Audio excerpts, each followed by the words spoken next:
weil es Seven vs. Wild ist, ziehe ich für diese Reaction den einzig wahren Ranger-Hut auf. Dass ihr auch ein bisschen in Stimmung reinkommt, checkt ihr? Wir reagieren auf die erste Folge. Ich muss fairerweise sagen und ehrlicherweise, ich habe die ersten 4 Folgen schon gesehen, gucke jetzt aber nicht mehr weiter, dass ich dann irgendwann mit Twitch wieder aktuell bin. Ich habe sehr, sehr Bock auf Seven vs. Wild. Ich sag, dieses Jahr wird das Ganze eine Reality-Show. Es wird richtig viel diskutiert und ich glaube, es wird noch schlimmer, als es schon ist. Naja, egal.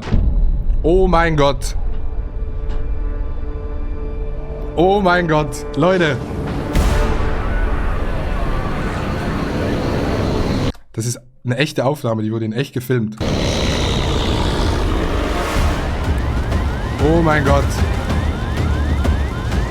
Ey, das ist so ein Kino-Type-Beat, ne? Das hat irgendjemand saß zu Hause und hat das animiert.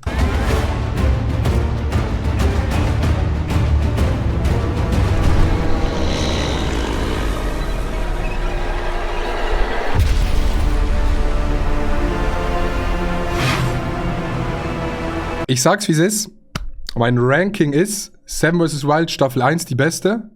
Und ich glaube, dann kommt schon die 4. Staffel, also diese Staffel. Es kann sein, dass es meine Lieblingsstaffel wird.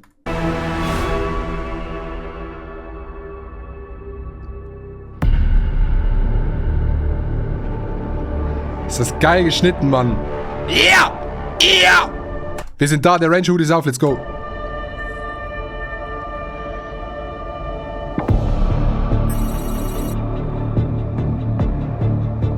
Lindispass, Neuseeland. Wenn man so die Bilder sieht, sieht es ja eigentlich gemütlich aus, ne? Man denkt sich so, eigentlich gemütlich.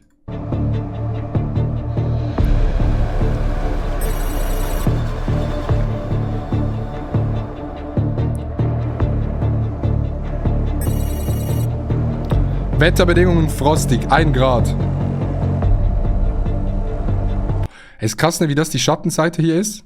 Und hier die Sonnenseite. Krass, wie der Schnee hier komplett weg ist und hier, Schnee ist mehr so taumäßig, aber ja. Oh shit!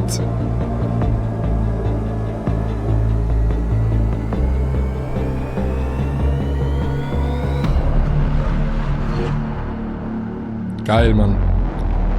Sehr geil gemacht. Helikoptershots dürfen nicht fehlen bei Seven vs. Wild.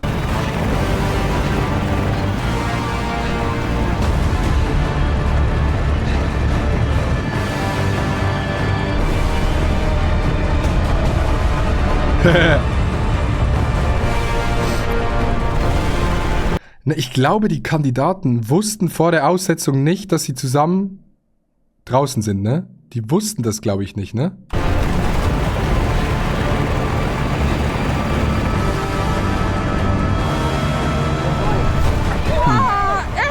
Leute, das ist so viel Adrenalin in meinem Körper. Ey, das ist krass. Das ist eigentlich das Krasse. Du stellst dich so lange auf diese Isolation ein, draußen sein, überleben. Ich glaube, das ist so ein krasser Changer, wenn es heißt, yo, ihr bleibt alle hier, alle zusammen, macht, was ihr wollt. Es ist wahrscheinlich einerseits geil, weil du denkst, ja, dann ist man mit Leuten und so, aber ich glaube, das fickt dich so ein bisschen. Maximal Schradin ist in meinem verfickten Stream, ich lösche mich. Man sieht gar nichts.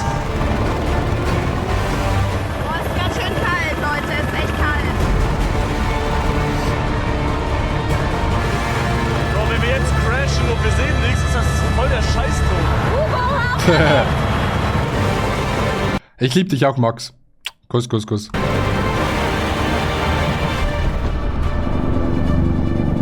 Ja, das sieht so in Anführungszeichen warm aus, aber wenn der Himmel klar ist, das ist diese verfickte Kälte.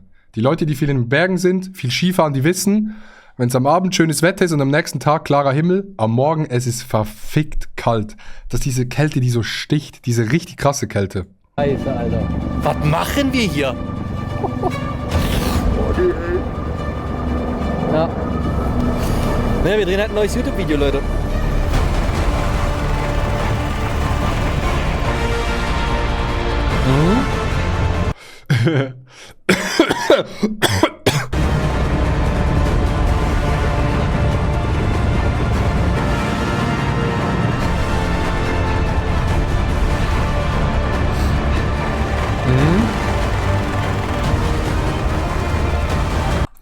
Wenn man das so links sieht, das könnte irgendwo so im Iran sein, wo es warm ist. Wenn man das hier so rechts sieht, könnte es irgendwo in der Schweiz sein. Landen wir? Ich glaube, wir sind da. Kleiner als 3 Max.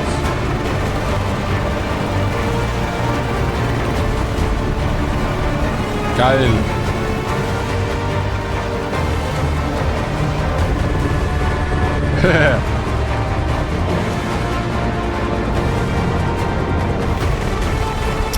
Ey, denkt ihr, die Piloten hier, die sind ja dann aus Neuseeland, ne? Denkt ihr, die checken, was für ein krasses Projekt die gerade supporten?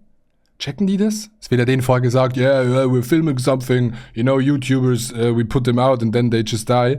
Aber die checken das, glaube ich, gar nicht.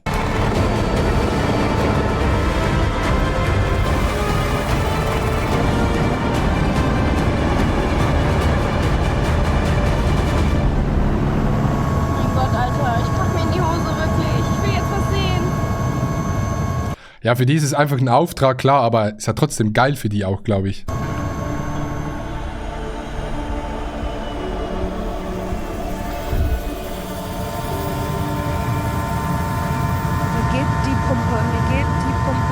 Ich bin so gespannt. Die denken zu diesem Zeitpunkt, denken die noch, dass sie jetzt alleine ausgesetzt werden. Aber ich bin mir nicht sicher, ob sie es 1-2 Tage vorher gesagt bekommen haben. Weil wir gucken weiter. Wo wir jetzt gleich hier sind. Welcome to the jungle. Was? Oha, Junge, Gänsehaut gerade. Safe nicht. Ich Nee, haben sie raus, nicht. Digga. Okay, die denken jetzt, wir bekommen hier ein kleines Briefing, haha, und dann werden alle ausgesetzt alleine. Digga. Ich will gar nichts, Digga.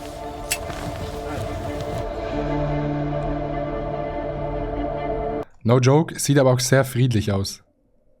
Es ist kalt, aber es sieht einfach friedlich aus. Ich bin jemand, ich habe kein Problem, mich an solchen Orten 3 Stunden auf den Stein zu legen und einfach nur die Sonne zu genießen. Kann man da nicht machen, aber ich mag Berge, ich mag Schnee, ich mag grundsätzlich auch Kälte. Ich finde das geil. Klar, es ist ein anderes Setting, aber es sieht, einfach so von hier betrachtet, sieht das erstmal friedlich aus. So. Ach was. Oder ein Flugzeug abgestürzt da vorne. 14 Tage ist auch easy als Schweizer. Ja, also, guck mal, wenn ich von meinem Haus zur Bushaltestelle laufen muss, sind ja schon 4 Tage. Dann das einfach ein bisschen länger geht. Haha, geil, Alter. Guck ihn dir an, da ist der gute Fritz, da steht er stramm und gerade, Alter. Ich weiß nicht, ob die wussten, dass es sich um einen Flugzeugabsturz handelt in diesem Moment. Also ob die das vorher schon wussten oder ob sie das zum ersten Mal sehen. Das würde ich gerne wissen. Ja. Ach du Scheiße. Hier Schnee? Oh mein Gott. Bei Seven Oh mein Gott, guckt euch Hugo an. vs. White Staffel 4. Ihr seht, ihr befindet euch aktuell in Neuseeland. Wir haben uns diesmal was anderes überlegt. Ein Szenario, ein Flugzeugabsturz. Vom Szenario her seid ihr als Gruppe hier ausgesetzt und abgestürzt. Ganz wichtig, das heißt nicht, dass ihr irgendwie zusammenbleiben müsst. Das ist alles eure freie Entscheidung. Ja. Ihr könnt als Gruppe zusammenbleiben. Die erfahren es da, die erfahren es jetzt. Aber die Reaktionen sind nicht so krass. Ihr könnt euch teilen. Aber ich glaube, die waren alle im Film. Die wollten einfach nur raus. Ihr könnt wieder zusammenfinden, kleine Grüppchen machen. Das ist keine Sache, wo wir euch irgendwie reinreden wollen. Es sind harte Bedingungen, so viel kann ich sagen. Aber denkt bitte bei jedem Schritt, den ihr geht, daran, dass ihr Eigenverantwortung übernimmt. Und wenn ihr als Gruppe zusammen seid, guckt natürlich auch ein bisschen auf euren Nebenmann oder die Nebenfrau. Dürfen wir mit dem Flugzeug arbeiten? Ihr könnt mit allem arbeiten, was ihr habt und was ihr eventuell findet. Wie weit darf man weggehen? Ich mache einmal kurz durch und dann kommen wir kurz zu einer Fragerunde, weil ich denke, viele Sachen klären sich. Aber was ist hier überhaupt los?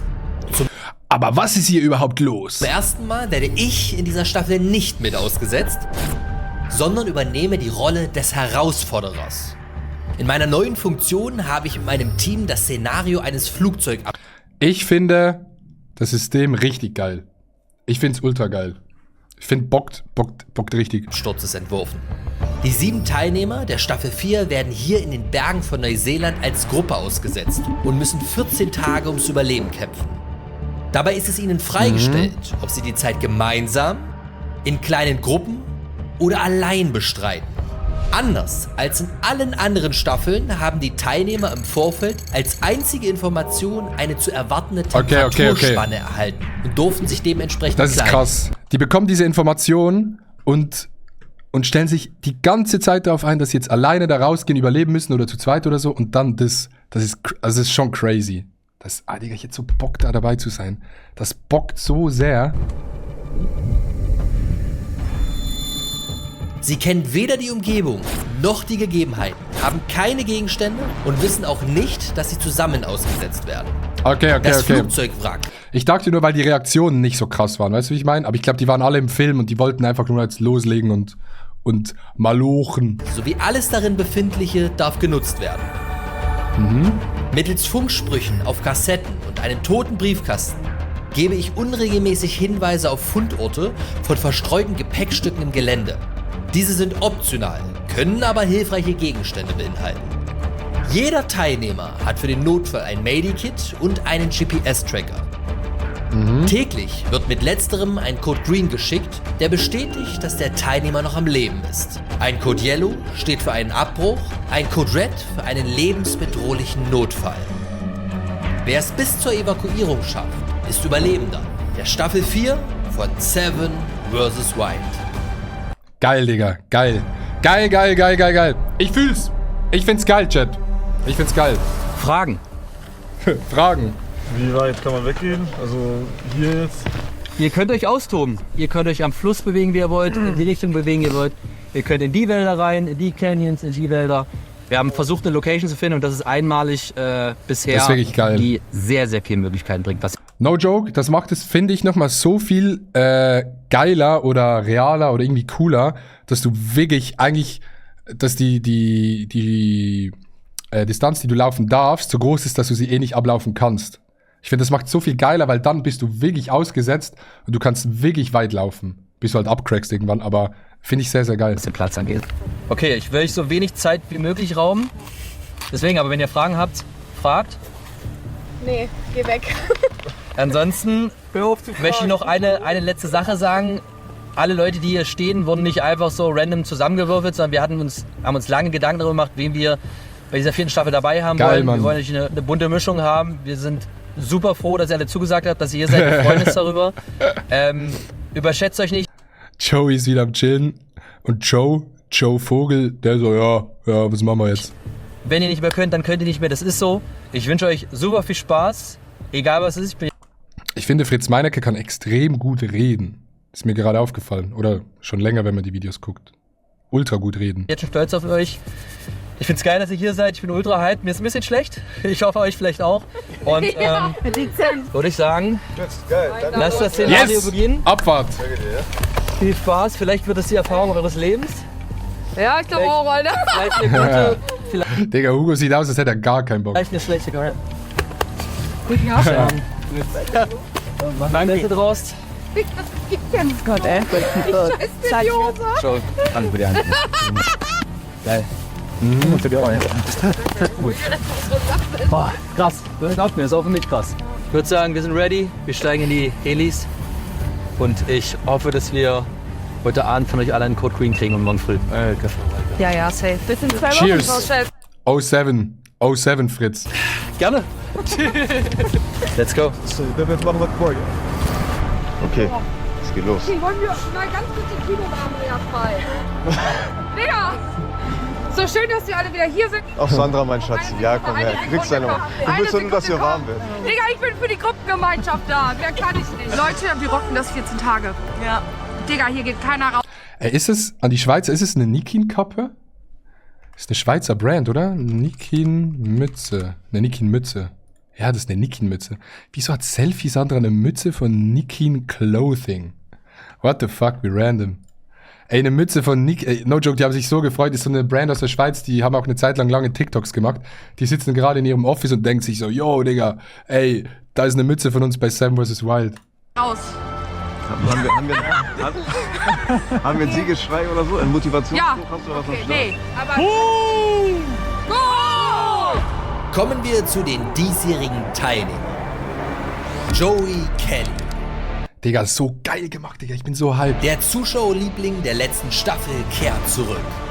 Im vergangenen Jahr unverschuldet ausgeschieden, ist er bereit, sich der Herausforderung erneut zu stellen. Als Extremsport-Ikone hat er schon die härtesten Strapazen durchlebt und nie etwas abgebrochen. Mit seiner Erfahrung weiß er genau, wie man sich und andere mental stärkt. Wird er alleine losziehen oder die Gruppe 51 zu seiner Jahre. Kelly-Family machen?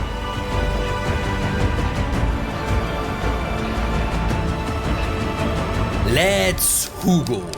Let's Hugo. Er ist der Rising Star im Streaming-Universum.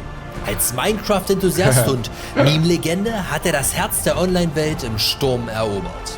Er bringt zwar keine Survival- und Outdoor-Skills mit, stattdessen aber jede Menge gaming Ja, ich dachte auch, dass Joey Kelly älter ist als 51, ne? Mein Dad ist 56 oder 57 und der wirkt jünger. No joke, ich hätte Joey so auf 61. 61 hätte ich ihm gegeben. Erfahrung und Entertainment. Wird er Seven vs. Wild im Single- oder im Multiplayer-Modus durchspielen? Skill-Ranking, einfach fast nix.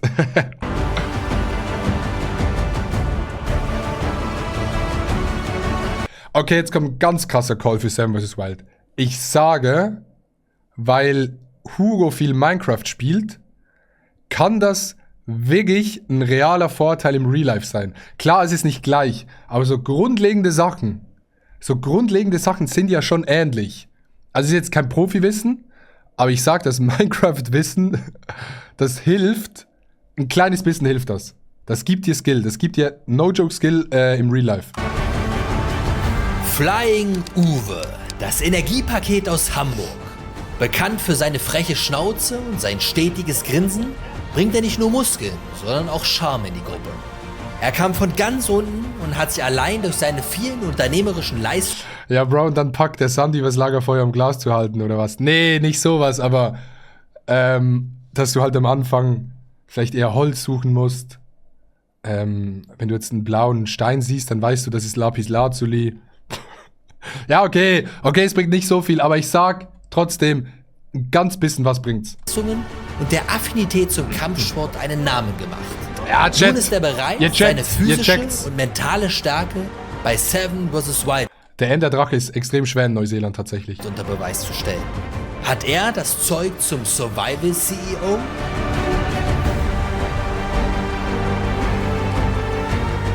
Selfie Sandra. Mit ihrem unverwechselbaren Humor Aha. und einer Lache, die man nicht überhören Selfie Sandra Goat. kann, wird sie sofort zum Mittelpunkt jeder Runde. Die direkte und empathische Powerfrau hat sich mit ihrem erfolgreichen Podcast Dick und Doof an die Spitze der Charts gekichert.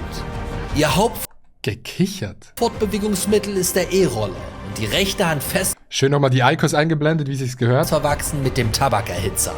Wie schlägt sie sich ohne urbanen Luxus? Bro ist ausgerüstet, falls er in der Nacht Creepers baut. Ey, Digga. Ihr checkt, wie ich meine. Die grundlegenden Abläufe sind in Minecraft gleich. Klar, du musst kein Eisen suchen oder so, aber ich stehe dazu. Das bringt dir, for real, bringt dir das was.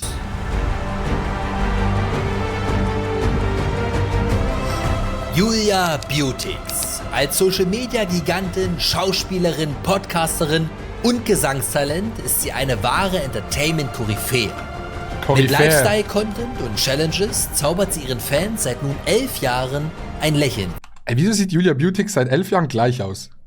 Wieso hat die sich einfach nicht verändert? ins Gesicht. Sie gehört fest zum deutschen YouTube-Inventar und ist Hauptdarstellerin in mehreren Fernsehserien. Doch wird sie auch in der Wildnis ihre Rolle finden? Skill-Ranking auch hier wieder bodenlos. Ey, Julia ist gleich alt wie ich. Krass.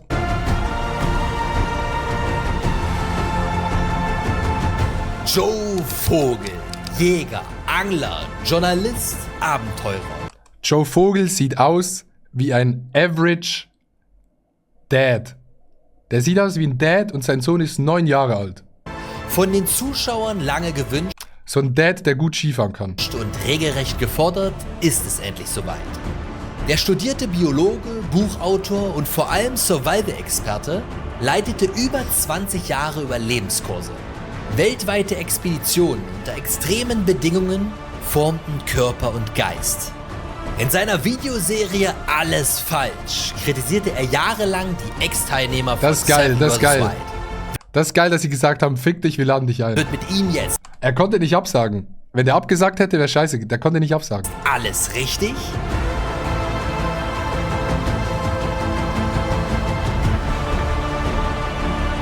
Stefan Hinkelmann, aka Survival Deutschland. Wir fangen da an, wo andere aufhören. Dieses Motto trägt der Ex-Elitesoldat, Berg- und Profisportler stolz auf der Brust. Auch wenn er einen Körperfettanteil von unter 5% hat, dürfte das Thema Wärme für den Weltrekordhalter im Feuerbohren kein... Weltrekordhalter im Feuerbohren. Der ist Weltrekordhalter im Feuerbohren. What the fuck? Wie misst man das? Wieso gibt's das? Aber ist geil. Ist cool. Problem darstellen. Seit über 10 Jahren teilt er unzählige Survival-Techniken mit seiner Community auf YouTube. Wird Survival Ich kannte Stefan und Joe Vogel auch nicht vorher. Deutschland jetzt auch Survival Neuseeland? Okay. Skill ist hoch. Skill ist hoch. Gewicht nur 68 Kilo. Krass. Okay.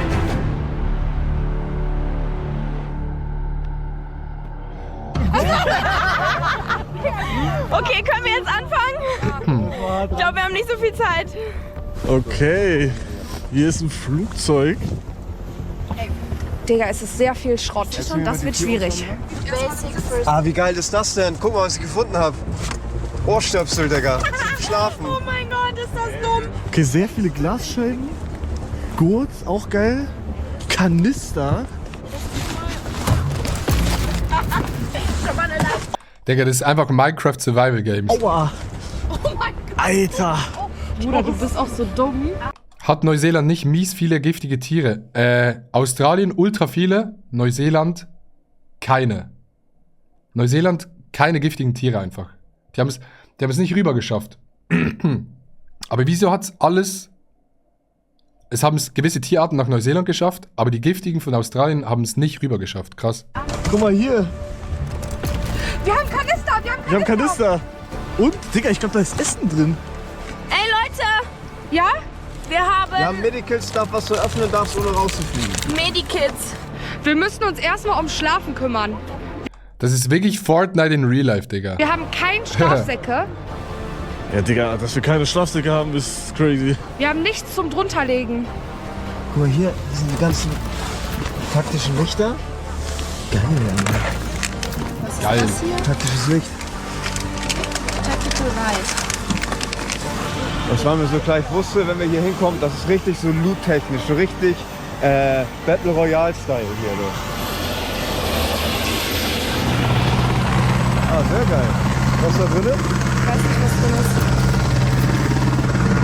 Boah, damit kannst du Wette so sheltermäßig was bauen oder so.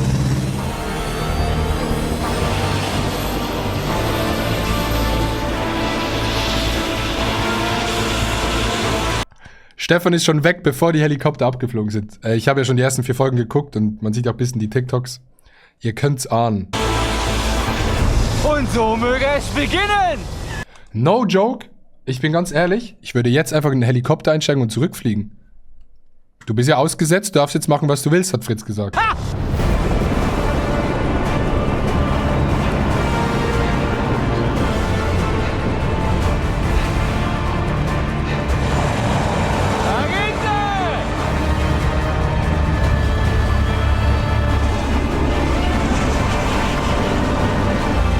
Tschüss, ciao, ciao.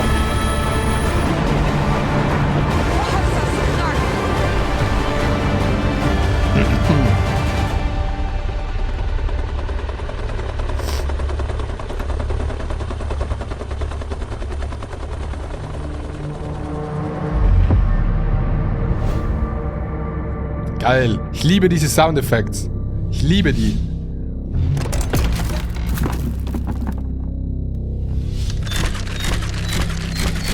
Und die Soundeffekte klingen auch wie so Fortnite-Soundeffekte.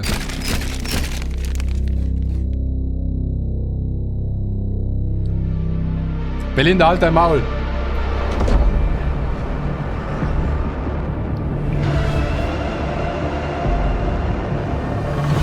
So, aber jetzt tatsächlich, bevor wir jetzt anfangen, Selfies zu machen und so weiter und so fort, wir haben echt viel zu tun.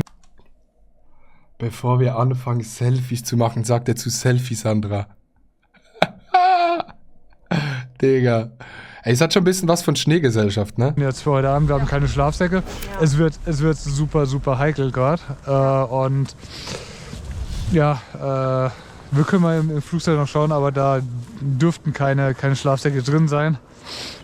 Höchstens hinten. Ja. Ich habe eine Frage. Würdest du sagen, es macht Sinn, wenn wir uns heute Nacht alle ins Flugzeug setzen? Das ist ja komplett offen, das hilft nichts. Also eine Wärmedecke habe ich schon mal gefunden.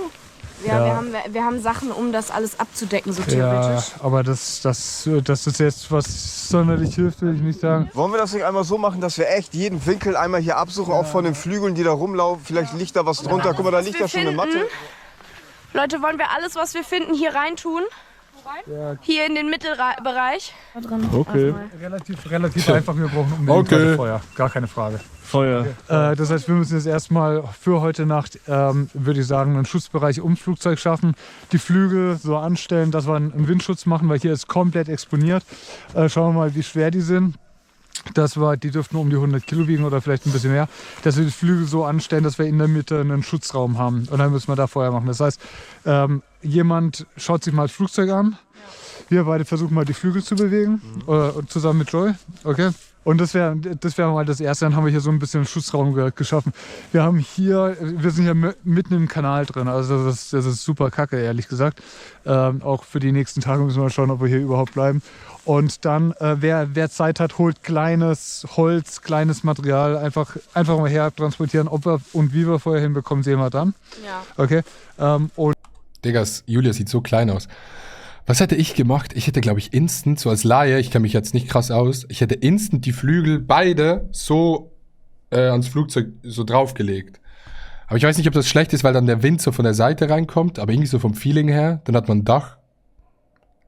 Aber hätte ich gemacht, so, ne? Und im First Aid Kit mal schauen, ob da, wie gesagt, irgendwelche Chemikalien drin sind. Manchmal sind gar nichts. Nee, da ist eine Schere drin, eine Pinzette. Hast ja Minecraft-Erfahrung. Digga, ey, sagt nichts mehr dazu. Ich bleib dabei, Minecraft hilft ein bisschen. Minecraft hilft mehr als nicht. Checkt ihr? Es ist positiver als negativ. Macht das Sinn? Keine Ahnung. Als Lösung, Ja. sonst Bandagen und... Bandagen. Was ist das da? Das ist dieser Dingskoffer, wo das Funkgerät ist. Ah, okay, gut. Eine kurze Frage, wo ist Stefan? Stefan? Der macht gerade Selfie-Aufnahmen. Nein, ich glaube, der ist Richtung da gegangen. Der macht gerade Selfie-Aufnahmen. Digga, schon jetzt passiv-aggressiv. Krass.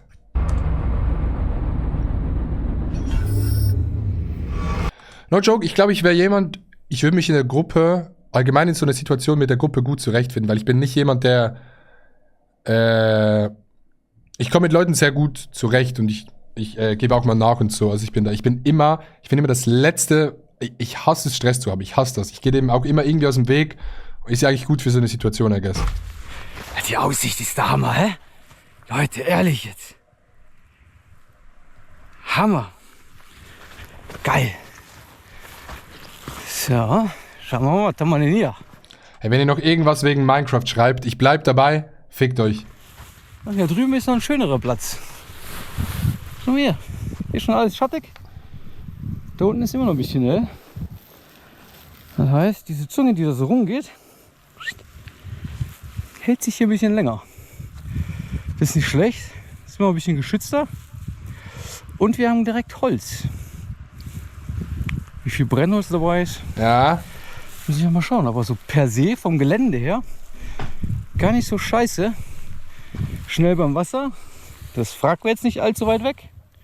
ich meine, es ist ja jetzt am Anfang auch nicht verkehrt, dass er schon mal so ein bisschen spotten geht. Ist ja jetzt noch nicht so schlimm. Eigentlich ganz cool. Das sieht ziemlich aufgeräumt aus. Das ist ja wild. Warum sieht denn das so ausgeräumt aus? Hä? Wieso hingezimmert? Dring. Einfach hingezimmert. Habe ich mich auch gefragt, hat's da Förster oder ist das natürlicher Wald? Also ich kenne mich jetzt nicht krass aus mit Wald, aber ich bin auf dem Land aufgewachsen. Und so wie der Wald auf dem Land ist ja nicht echter Wald, weil der wird ja überall geforstet, dies, das und so. Aber ich weiß nicht, ob das hier geforstet wird. Wahrscheinlich nicht, I guess, oder? Ist zu weit weg. Aber hier ist alles trocken. Das hier muss man genauer anschauen. Schauen wir mal.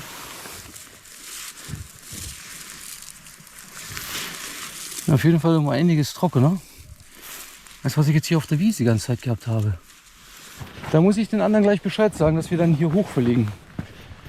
Also das ist um ein Vielfaches besser. Mhm. Schau mal, wie das hier ausschaut. Eventuell Weidetiere hier im Sommer. Ach so, die Weidetiere, die bauen dann die Bäume ab, legen das weg. Ja, okay.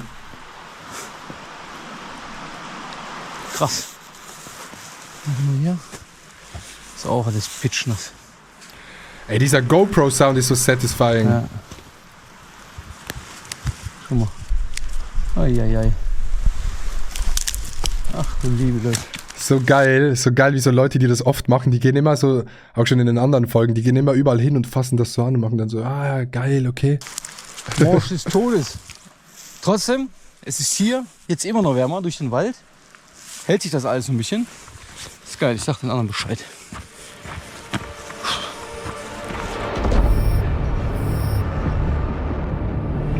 Geil. Setting ist gesetzt. Von der Umgebung her, ich glaube, das ist vor allem für diejenigen, die nicht so viel Erfahrung haben, unterschätzen das komplett. Das hier ist absoluter Horror. Muss ich ganz offen sagen. Wenn wir jetzt nicht innerhalb von einer Stunde, innerhalb von 2 Stunden Feuer anbekommen und hier irgendwie einen Schutzraum. Finde ich geil, dass er das sagt, weil er der war, der Sam vs. Wild immer kritisiert hat. Aufgebaut. Aber du musst ja, wenn du ja eine Gruppe rausschickst, musst du die ja in ein härteres Setting reinschicken. Du hättest ja niemals eine 7er-Gruppe irgendwo in Panama oder so aussetzen können, I guess. Es wäre dann zu einfach wahrscheinlich. Bekommen sehe ich mindestens Also einfach, Anführungszeichen. die Ne? Hälfte der Teilnehmer heute Nacht ausscheiden. Es ist hier um den Nullpunkt kalt. Ich habe schon Spuren gesehen oder Losung von Hirsch und möglicherweise Reh oder verwildertem Schaf. Das gibt's alles hier, werden wir aber nicht jagen können, weil wir hier mit 7 Leuten sind. Wir sind ja auf einem Plateau komplett exponiert. Und jetzt müssen wir einfach mal versuchen, einen Schutzraum zu machen. Wir werden versuchen, die Flügel so aufzustellen, dass wir... Losung. Wieso sagen Experten immer Losung und nicht einfach Scheiße? Da ist Scheiße von einem Hirsch. Da hat ein Hirsch hingeschissen, Digga. Naja, es ist Losung, Digga. Einen Schutzraum haben, dass wir ein bisschen Wind haben, vielleicht ein bisschen Reflexionsfläche oder vielleicht sogar ein Dach. Ganz offen gesagt, ein super, super übles Setting, wenn nicht irgendwelche Gimmicks irgendwo versteckt worden sind. Also sagen wir mal... Scheiße. Meine 11 Bar ist leer. Fuck. So als wie Wasser, Family-friendly. Säcke abgelagert worden sind, wo dann Schlafsäcke drin sein oder sowas. Dann wird es spannend. Es wird wirklich spannend. Alright, ich glaube, ich werde hier gottlos auf die Fresse fallen. Aber damit wir Wasser haben. Feuer wichtig, ja. Wasser aber auch. Deswegen gehe ich wie ein fucking Macher. Ich glaube, man checkt gar nicht, wie steil das ist. Und jetzt können wir in die Karte reingehen, Leute, okay? Hugo läuft gerade. Die Karte ist richtig shit, okay? Das war die dümmste Idee, die ich jemals hatte. Hugo läuft gerade hier runter. Und man checkt, glaube ich, gar nicht, wie steil das ist. Gerade wenn es noch so feucht, wie sagt man dem, Tau, wenn es so Tau oben drauf hat. Ist schon shit. Hier runter und hol mir meine Beute. Versteht ihr, was ich meine? Guck mal, Natur gibt mir sogar hier Treppe. Ich kann einfach die Treppe benutzen. So. So. Digga, das ist geil. Ich freue mich. Ich freue mich richtig. Alright. Okay, geil. Ich muss es eigentlich machen. Ich muss es machen. Wartet kurz. Ihr wisst ganz genau, was jetzt kommt. Seht ihr das? Wartet ab. Wartet. Jetzt kommt's. Ist auch geil, wie Hugo hier noch bei seiner Jacke dieser Tag vom Laden dran hat. Hat er aber nicht weggenommen. Ich zieh meine Handschuhe aus. Klares. Zieh meine Ärmel hoch. Frisches. Nicht nass werden. Na, jetzt pass auf. Ich teste. Ist das Süßwasser oder Salzwasser? Macht gar keinen Sinn, weil ich muss eigentlich... Das ist perfektes, klares, frisches, fast durchsichtiges Süßwasser. Süßwasser! Aua. Ja, ich wollte jetzt nicht so rumschreien, weil sonst denken die, dass irgendwas ist. Das Wasser dort sieht so juicy aus. Bergwasser, geisteskrank juicy. Alright, ich würde sagen, ich mache diesen Kanister, mache ich saubi. Ich hoffe, es ist Süßwasser. Sonst habe ich alle vergiftet. Nee, also Retalk, ich bin Wie zum Fix soll das kein Süßwasser sein? Hugo. in Österreich sehr oft Sag mal. unterwegs. Ja, denkt man jetzt nicht von mir, ich weiß. Wenn man unbehandeltes Flusswasser trinkt, können gefährliche Krankheitserreger wie Bakterien oder Parasiten schwere gesundheitliche Probleme wie Durchfall oder Magenkrämpfe verursachen. Vor allem, wenn irgendwo hier oben so ein totes Reh drin liegt. Das ist immer geil. Und dann spülst du das runter und dann trinkst du so die Körperflüssigkeiten von einem toten Tier. Aber, Digga, da kann man auch vom Fluss trinken. Und wenn man hier Neuseeland, See, Wasser, kann man trinken, geht. Moin, Sophia. Yalla. Boah, Leute. 14 Tage. Ich scheiß mit einer Hose, Alter. Überlegung wäre, dass wir jetzt 2 Füße hier so anstellen, dass wir uns hier für die Nacht wenigstens reinkauern können. Niederschlag gibt es hoffentlich nicht. Es wird aber arschkalt. Also Joe übernimmt auf jeden Fall schon mal so, der ist so, wie der Schullehrer sagen würde, man braucht in der Gruppe immer einen Teamleader. Und das ist auf jeden Fall Joe. Ja. Wir brauchen Holz, Holz, Holz. Wir müssen das Holz irgendwie entzünden, müssen irgendwo anfangen. Also Joe ist komplett im Film, ne? Also der kennt gar keinen Spaß mehr. Alles, was der sagt, ist nur noch ernst. Der ist komplett drin. Aha. Da ist auf jeden Fall was abgefallen. Ich trag dir das alles hin, Joe. Okay, super. Geil. Das ist geil. Das ist richtig männlich hier, so ein Flügel hier durch die Gegend tragen. Geht noch mehr? Noch mehr? Nee, wir müssen noch mehr. 1, 2 und 3. Noch ein. Hä? Die sind ja voll dumm. Wieso bauen die nicht einfach das Flugzeug zusammen und fliegen weg? Voll dumm, Digga, hä? Ein bisschen. 1, 2 und 3. Okay. Schön in die Scheibe rein. Von unten ein bisschen rausschieben. Du willst den so haben, ne? Wieso machen sie die Flügel nicht jetzt schon oben drauf? Ist es besser wegen dem Wind? Muss ja einen Grund haben, I guess. Wahrscheinlich wegen dem Wind, ne? Ja, genau. Ja. Das ist so geil mit dem Flugzeug. Ey, ich würde, wenn ich dort bin, ich würde so das Lager so geil bauen, jeden Tag ein Upgrade machen, dass man am Ende ein richtig geiles Lager hat. Von hier nochmal die Ecke bis nach da. Ja. Ein bisschen. Digga, wo ist denn Stefan? Schau mal, auf dem Rückweg zu den anderen. Wir sind hier. Schau mal diese Riesenhaufen an. Geil, scheiße. Zur Hölle. Hierbei handelt es sich vermutlich um Hirschlosung. Krass. Das weitläufige Gebiet der Absturzstelle umfasst eine Vielzahl an verschiedenen Tieren, insbesondere Jagdwild. Ah, ja.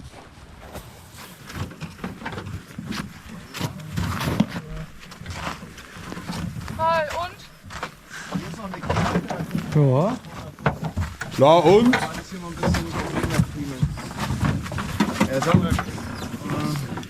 Ist ja grundsätzlich nicht schlecht, wenn einer am Anfang mal ein bisschen erkunden geht. Ist ja bis jetzt noch nicht verkehrt. Bis jetzt. So, hi. Guten Tag. Hast du kurz Energie getankt? Nein, ich bin erkunden gegangen und da oben ist sogar um die Ecke noch ein bisschen Sonne. Und da ist eine relativ gerade Fläche ohne hohem Gras, mit direkt Wald dran, mit Bergen von Holz, aber alles ziemlich nass und morsch. Guck mal So, hier. da ist nichts hinten Hier ist dran. schon Wasser. Da könnt ihr runterkommen. Ja, also wir müssen. Digga, er erzählt's einfach und keiner reagiert. Oh mein Gott. Oh mein Gott. Die Matratzendose zu. Haken quasi hat. Okay. Also ich wäre jetzt der Meinung, dass das Flugzeug nicht wegrennt. Und alles, was da drinnen ist, was offensichtlich wäre, wie so ein Schlafsack oder eine Isomatte oder so, die man so ja jetzt nicht gefunden hat, hilft uns jetzt, glaube ich, für den ersten Moment nicht weiter. Weil es ist einfach super kalt. Was haben wir denn da? Da ist schon instant so eine passiv-aggressive Stimmung. Es ist einfach echt super kalt. Und wir haben hier ein gutes Potenzial, dass es windig werden kann. Und dann sind wir hier sehr exponiert durch das Tal. Wuff, wuff, wuff. Ja. Ja, also richtig festgeschaut hier. Digga, geiler Übergang. Da ist eine Axt. Oha, guckt euch das an. Okay, Leute. Guckt euch das an. Eine Axt. Eine Axt. Ja.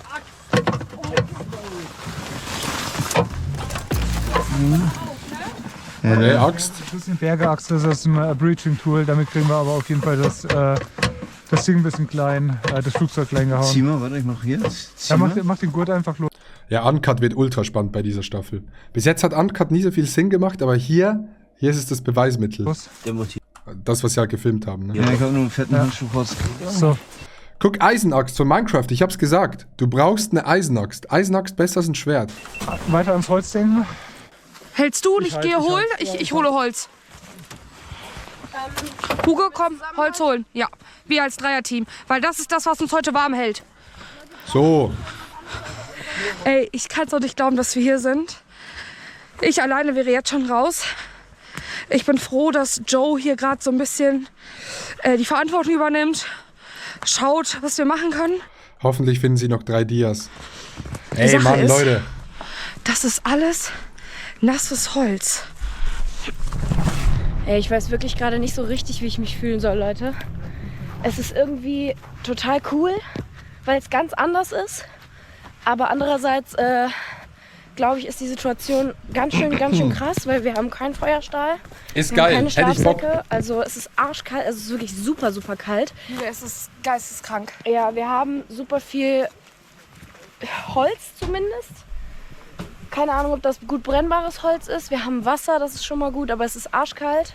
Wir haben hier, glaube ich, wirklich sehr, sehr wenig Möglichkeiten. Aktuelle Temperatur irgendwas zu 3 essen zu Grad, finden. voraussichtlich Nachttemperatur Die beiden Profis minus 5 sind sehr Grad. Das ist angespannt, krass. Das merkt man. Ja, Joe vor allem. Joe ist sehr angespannt, Stefan ist auch sehr angespannt. Das Ich glaube, die Stimmung ist schon angespannt. bedeutet, das ist wirklich eine ganz schön krasse Situation hier.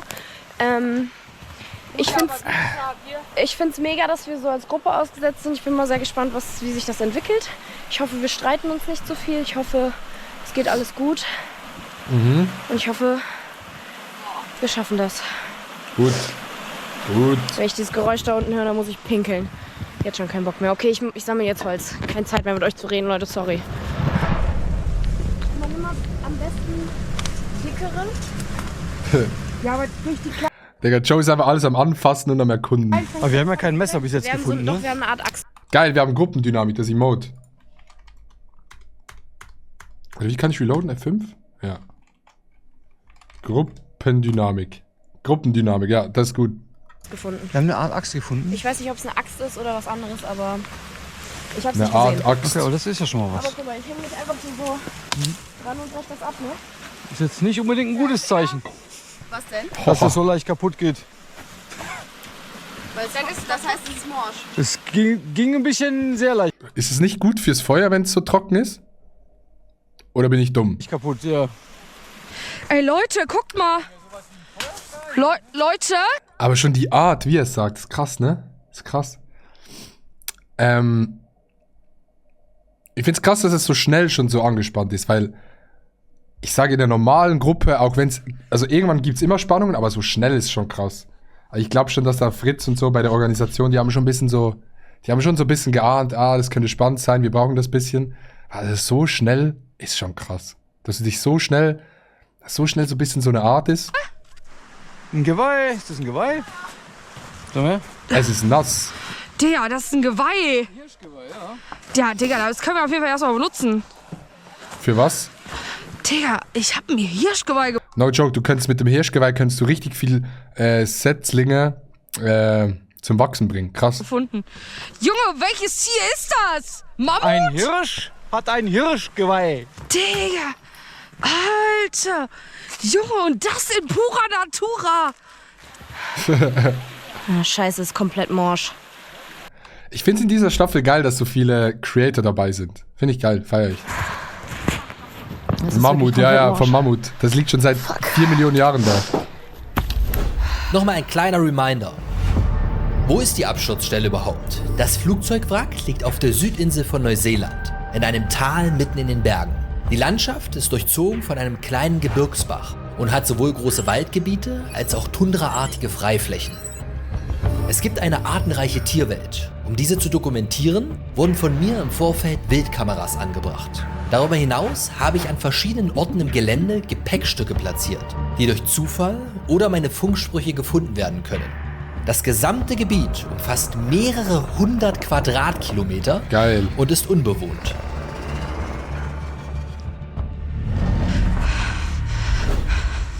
Geil.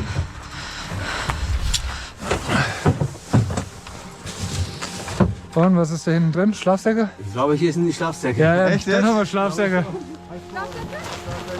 Geil. Oh ja, Weicheier, Schlafsäcke, echt jetzt? Nee. Joe hat schon Angst gehabt, dass die Hälfte schon ausscheidet, hier hat er schon gesagt. Also ohne Schlafsack? Aber instant auch so ein bisschen der Front wieder kommt so, oh, wir haben Schlafsäcke, oh, Schlafsäcke ist ja gar nicht so anstrengend. Er hätte schon richtige Muffensausen hier. Das sind so unterschiedliche. Ja. Ich glaube nicht, das sind genug für alle. Joe ist irgendwie süß. Joe ist süß. Aber Plastikflaschen sind da hinten auch noch viele. Ja. Wie machst du das alles mit deinen bloßen Händen? Ja. Digga, das ist krank. Oh!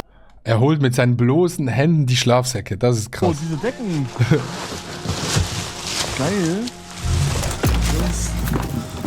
Warte. Digga, die Soundeffekte. So, wie viele Schlafsäcke haben wir?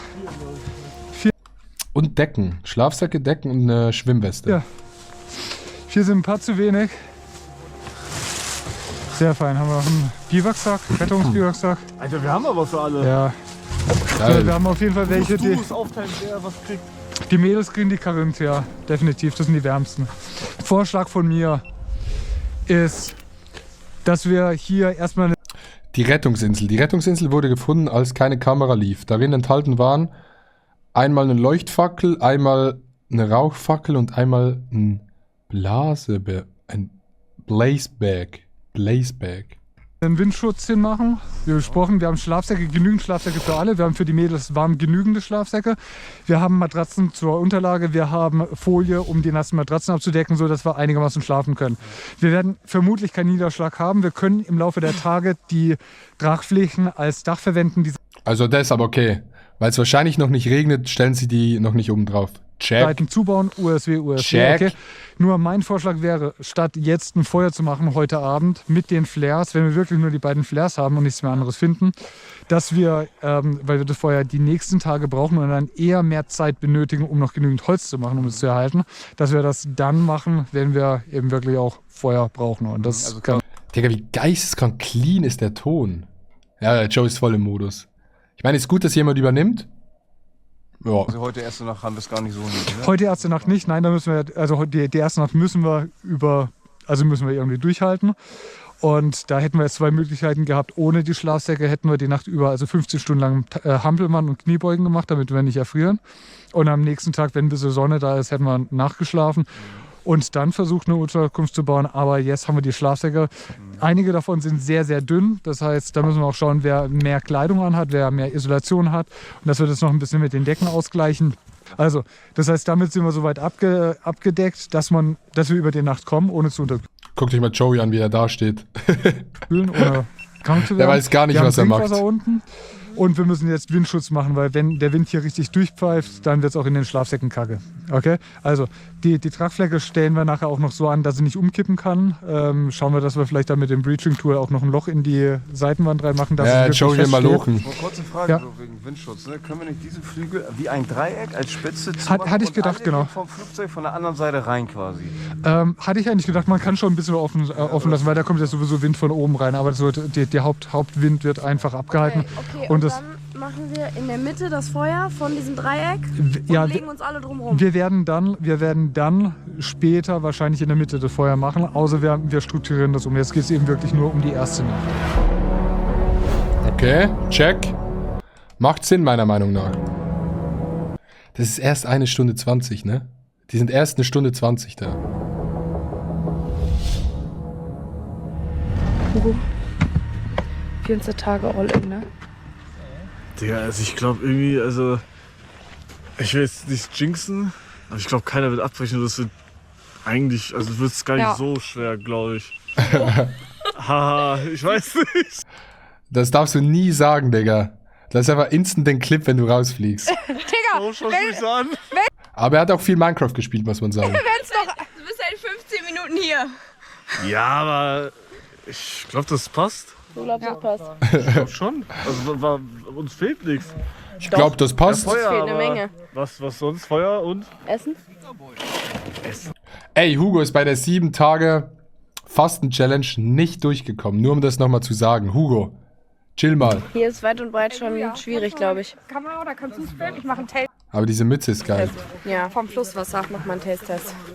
Das ist auf jeden Fall geil. Wir haben auf jeden Fall absolut genug Wasser. Das ist das Das ist Allerwichtigste. wirklich das, wovor ich am meisten Angst Und hatte. wärme, Leute, am Ende machen wir Gruppenkuscheln. Wir machen den Pinguin-Effekt. Ich habe viel Masse, ich habe Wärme für euch alle. Sandra, ich bin wirklich gespannt, wie lange du diese Frequenz an Reden aufrechterhalten kannst. Meinst du, das klappt lange? Und wie war's? Digga, Wasser mit Erde. Aber ist okay. Ja, Wasser mit Erde. Aber Erde, schmeckt nach Natur. Schmeckt gut. Ja. Ich glaube, das ist gut. Wir kriegen vielleicht einmal Scheißerei, aber ist egal. Digga, aber das ist so klar. Ja, klingt vielleicht einmal Scheißerei, aber ist Das egal. ist echt klar. Also ich habe echt gedacht, Wasser wird ein größeres Problem. Okay, versuchen wir irgendwie nützlich zu machen jetzt.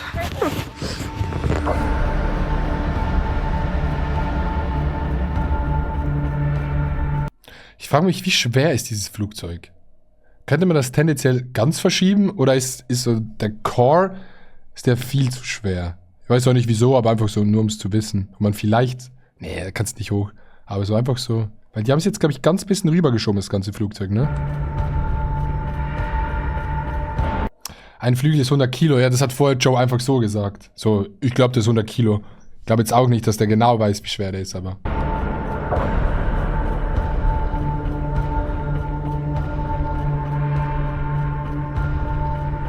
Ja, es sieht schon nach was aus. Ey, ich finde so dieses Lagerbauen-Ding finde ich so geil. Das war bei jeder Seven vs. Wild Folge schon so. Du hast so dein Lager, du arbeitest dran, machst jeden Tag ein bisschen was. Das ist irgendwie geil. Wir Das haben die im Behind the Scenes gesagt. Ach so. packen uns jetzt Gras und machen uns ein richtig schönes Heusofa heute Nacht. Dann schlafen wir wie in so einem Heuhotel. Ey, wir hatten früher zu Hause bei meinen Eltern, hatten wir einen Raum. Dort haben wir alles Heu reingetan, von den Wiesen bei uns. Und dann haben wir dort drin gepennt als Kinder. Einfach aus Spaß. Das war geil. Du hast die ganze Nacht lang genießt und musstest husten und weiß ich was. Und es roch so richtig so nach trockenem Gras. Aber das haben wir gemacht als Kinder. Jetzt steht dort drin eine Schnapsbrennanlage, Digga. Eine Schnapsbrennanlage steht dort drin. So bin ich aufgewachsen. Was soll ich machen? Vor 40 Jahren. 14. Vor 10 Jahren. 12, 13 Jahren. Digga, danach werde ich Meckes auseinandernehmen. Ich war sogar mal mit meinen Eltern in einem Heuhotel irgendwo. Oder Stroh. Ich glaube, es war Stroh. Ich war mal in einem Strohhotel. Da hast du dann richtig viel Stroh. Ist wie so ein Massenlager. Und dann legst du dort deinen Schlafsack rein und dann pennst du dort. Das haben wir gemacht.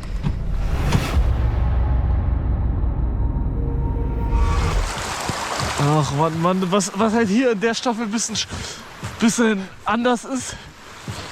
Man kann halt nicht so random Schätze finden, weil hier halt kein Müll ist. Das ist ein bisschen scheiße. Also es ist cool, wenn hier kein Müll ist, aber scheiße für uns. Halt deine Fresse. Ich hab was zu essen. Halt dein Maul. Alter, soll ich das essen? Junge, ich hab gerade Stefan gefragt, ob er denkt, dass hier irgendwas zu essen ist. Junge, jetzt ist hier was. Halt die Fresse.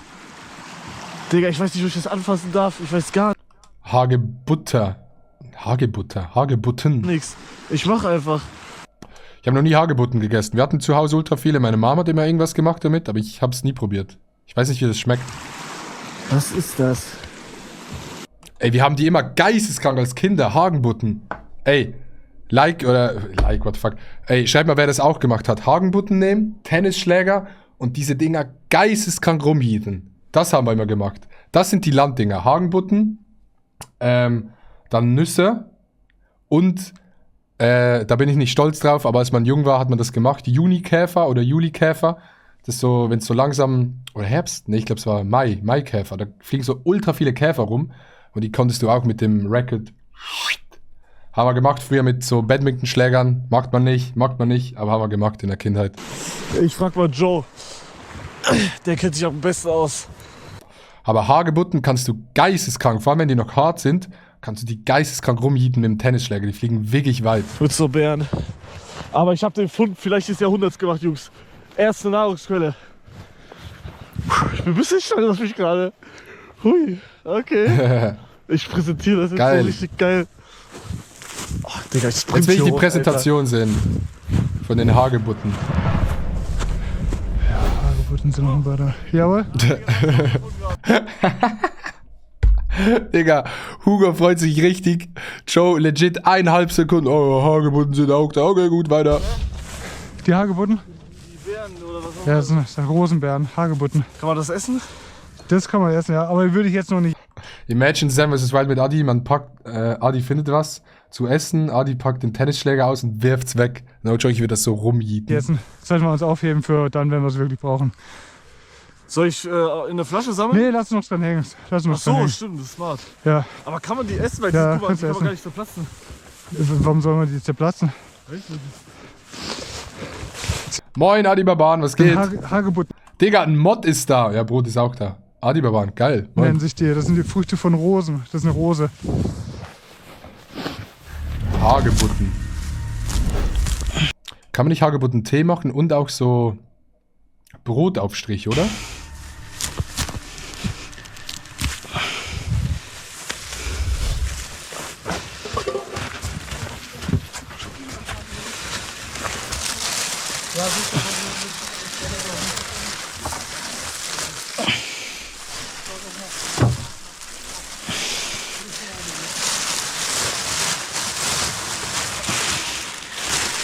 Digga, das ist ein Sofa. Das ist legit ein Sofa, das die gebaut haben. Wenn du dich da reinsetzt, geil.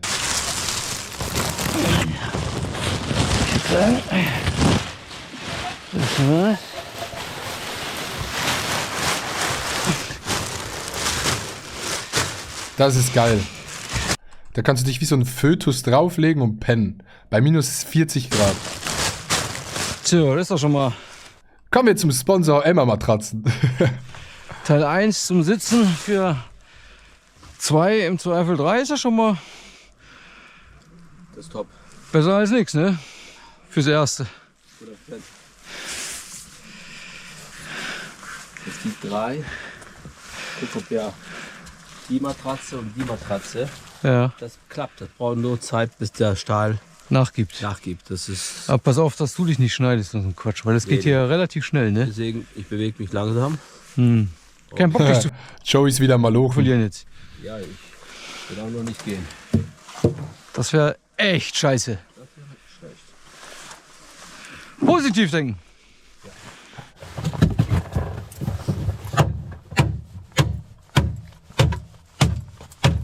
Digga, das ist voll satisfying, wie das schneidet.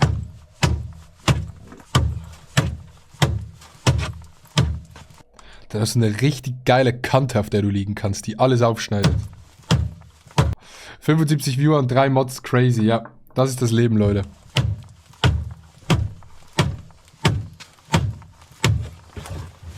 Ist echt satisfying. Ey, reacten eigentlich wirklich gerade alle auf Twitch auf Sam vs. Wild? Ich sag nur Just Chatting. Es ist nur Just Chatting. Ja, kenne ich alle. Krass.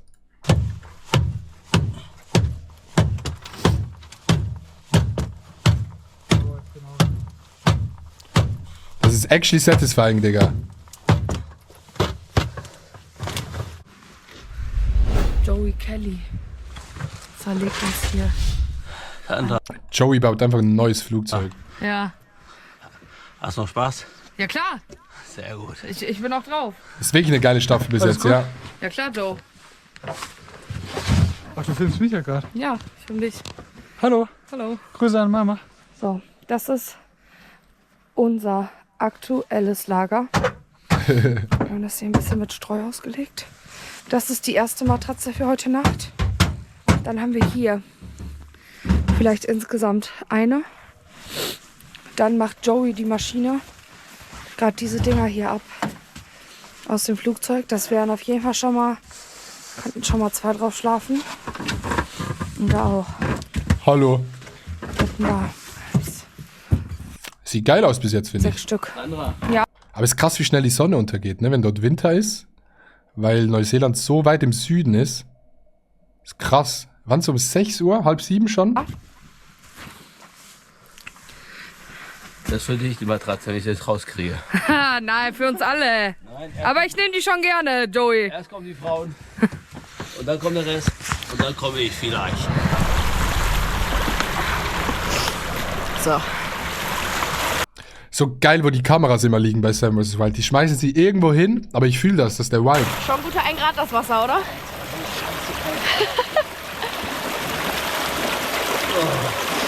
Junge. Ey, ich bin einfach froh, dass wir Wasser haben, wirklich.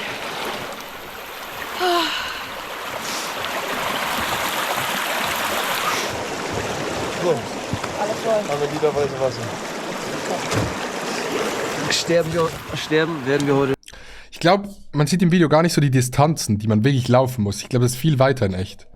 Also dort runterlaufen sieht halt hier so aus, als müsstest du kurz ein bisschen runter, dann bist du da. Aber ich glaube, es ist immer viel weiter, als man denkt. Und wenn du gar nichts zu essen hast, ist schon krass. Nicht.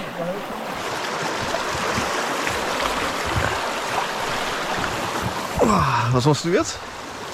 Sehr kurz. Hugo ist einfach schon zum 3. Mal dort. Ich habe zu schnell gemacht. Ich muss Pause machen, Ja, ne? ich muss Geil, fühlen. Alter. Geil, ey. Okay, hier sieht man's. Ja, okay. Okay, geht. Ich dachte, es ist ein bisschen weiter. Aber es geht halt immer hoch, ist immer nervig. Hugo muss kurz chillen, sagt er.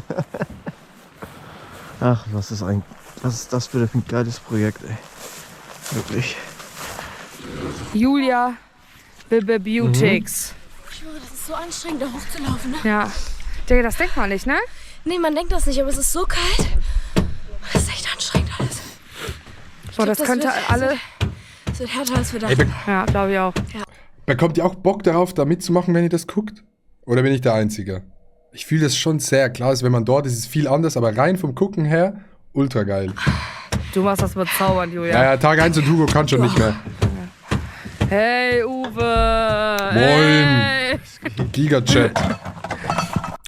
Uwe hier, sehr sympathisch, muss ich sagen. Wasser?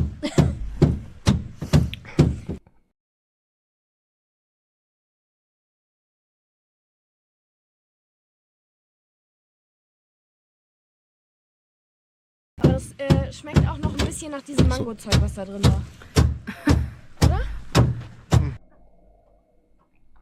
Ja, safe, aber lieber in Panama. Ey, no joke, ich glaube, ich würde eher die Kälte nehmen, dafür keine Gefahren von Tieren, als Gefahren von Tieren, dafür ein bisschen wärmer. Ich glaube, ich gehe mehr für die Kälte sogar. Fliegst halt vielleicht schneller raus, aber boah, Digga, wenn so ein Krokodil irgendwo sein könnte oder Wölfe, das fühle ich gar nicht. Da ist noch so ein bisschen von dieser Mangopampe drin. Aber so wenig, dass es eklig ist. Digga, anstatt dass wir das einmal Krass, einfach ausspülen, Prime haben wir es Hydration. ausgespült? Okay. Ja, aber Für Maschinen seid ihr. bringt nichts. Digga, ihr seid richtig. Ja, richtiger Gigachat. Guck mal, wie er das getrunken hat. Wie so ein Sportler, der hier gerade so seine ihr seid Flasche richtig- bekommt und einen Sip nimmt. Ist mein Ton wieder verspätet? Nee. Check. Sag mal. Check. Hallo? Digga, das ist doch eine Kacke, Mann. Wieso? Das ist doch eine Kacke. Muss ich jetzt wirklich wieder den Stream neu starten? Oh nee. Wieso das jetzt plötzlich? Ich hatte das noch nie. Kann ich irgendwie Cam reloaden? Warte mal. Ich mache einmal so und dann mache ich einmal...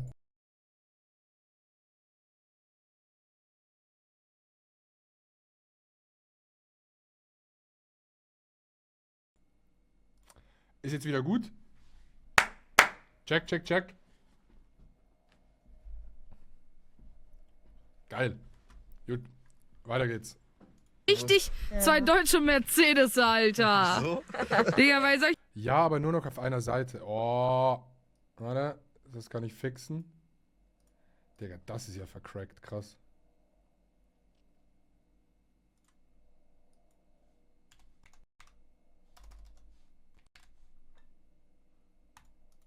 So, okay, weiter geht's. Welche Maschinen seid? Mal die Melonenpampe. Hier gemacht. Jetzt sollte wieder gut sein. Digga, komplett.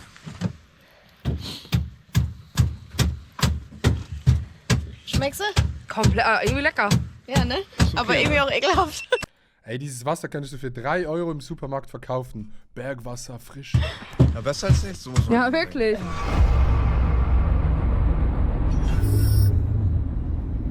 Hugo ist immer noch. Was soll ich sagen? Digga, mal, ich check es jetzt. Dieses scheiß Ding hier oben an seinem Kopf. Jetzt kommt schon Tag 1 Real Talk. Nein, aber Real Talk, ich check jetzt erst, wie schnell ich immer alles machen will. Bro, ich weiß echt nicht, wie lange wir schon ausgesetzt sind. Ich tippe mal auf so... Hugo will die Jacke danach zurückgeben. Ich tippe mal auf so... Krass, Hugo hat einfach meine Hairline. Crazy. No joke, ich sag, ich habe mittlerweile die gleiche Hairline wie Hugo. Ich übertusche so ganz bisschen mit dem Topf, aber gleiche Hairline. Wenn ich so nicht geduscht habe, so ein bisschen strubbelig, sieht genauso aus. 3 Stunden oder so. 3 Stunden erst, in meinem Kopf 7. Ich muss chillen. Ich habe mich jetzt hier hingesetzt. Das ist zwar jetzt vielleicht ein bisschen faul, aber das ist kein Sprint, das ist ein Marathon, okay? So. Deswegen chill ich hier kurz. Ich trinke mein Wässerchen und ich muss erstmal Türkei-Urlaub kommt, noch ja. um dein Leben, wenn der Gommo-Mode angeht. Zieh nicht daneben. Ey, no joke, ich glaube, ich kenne niemand, der so in dieser Online-Welt gefangen ist in seinem ganzen Leben wie Hugo. Ich sag Hugo, seit er 10 ist, chillt er nur auf YouTube, nur auf Twitch, der kennt nur Memes, nur diese Songs. Hugo ist diese ganze Bubble, das, was man so kennt, der Humor, alles, das ist Hugo als Person. Das ist einfach Hugo als Person. Oh nee, oh nee. Oh nee, ich bin so dumm. Sag doch was. Okay, Leute, warte. Warte. Sag doch was, wenn ich leise bin, ihr Wichser. Warte, wenn ich das ausmache. Jo, check, was geht? Bla bla bla. Okay. Minus 26. 13. Bup, check. Und dann noch Rauschunterdrückung. So. Ist jetzt wieder gut alles? Passt jetzt wieder? Gut. Wenn der Gommo-Mode angeht, da hilft kein Reden, wenn der Gommo-Mode angeht. Gommo-Mode angeht. Das ist krass. Der sitzt irgendwo in Neuseeland und singt den Gomme-Mode-Song. Crazy. Moin Remo, es geht. So, ich helfe jetzt wieder mit. Ich habe realisiert, dass ich hier bin und jetzt wird weitergeholfen. Also mich bitte auch nicht falsch verstehen oder so. Ja? Das ist ja keine Hoffnungslosigkeit, die ich jetzt zum Ausdruck bringen möchte, sondern ich möchte es einfach nur nicht einsehen, so einfach so sagen, so nee. Okay, Drama, Gruppendynamik. Da gibt es eben kein Feuer oder gibt es halt nichts. Mir ist schon bewusst, dass Gruppendynamik. es wohl darauf hinauslaufen wird. So. Aber Ich sag, Joe und Stefan sind die Experten. Ich sag, die haben beide ein gewisses Ego und das clasht. Und ich sag, es wird einfach zu wenig geredet. dass man dann wenigstens Analysiert, knallhart. für die kommenden Tage schon einen besseren Plan hat. Weil aktuell haben wir uns ja sehr auf das Flugzeug hier beschränkt. Was völlig in Ordnung ist, macht ja Sinn, ne? Erstmal alles geil. Was ist Alert? Das Emote, warte. Digga, ich bin so nicht mehr drin. Und jetzt ist auch noch meine Tastatur am Arsch, Mann, ey. Ich muss no joke.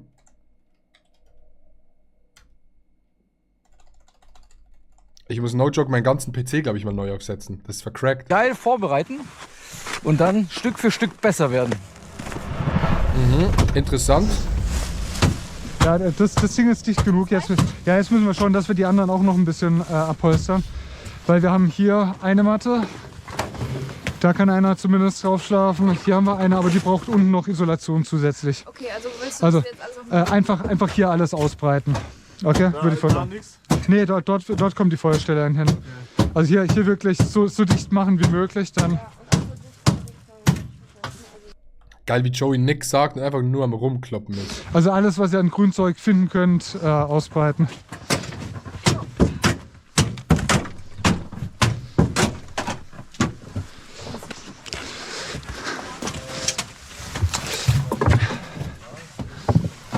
So wichtig ist, dass heute noch keiner wieso kommt da kein Emote? Scheiße. Kleider bekommt. Dann müssen wir morgen halt wirklich so viel Holz wie möglich herholen. Aber überleg mal, was so richtig gut wäre, ist, wir können 3 pennen. Ja. Hier einfach eine Plane, Ja. das auffüllen mit Holz. Ja. Wir können 1, 2, 3 Ja, die Mädels hier rein. ja, das wäre fände ich auch gut, ja. Absolute Rettung. Fände ich gut, ja. Vor allem, aber dann müssen wir wirklich alles zu machen. Digga, Joey ist so im Film. Also nicht Joey, sondern Joe. Da müssen wir halt auf Hat er schon einmal gelacht, seit die hier waren? Als er Hallo in die Kamera gesagt hat. auf folgende Sachen. Es kann sein, dass es tatsächlich mehr Ressourcen benötigt, als wir dann für alle brauchen. Da müssen wir eben schauen. Weil wenn Für mich wäre das 14 Tage Urlaub. Keine Zoom-Meetings, keine Excel und PowerPoint.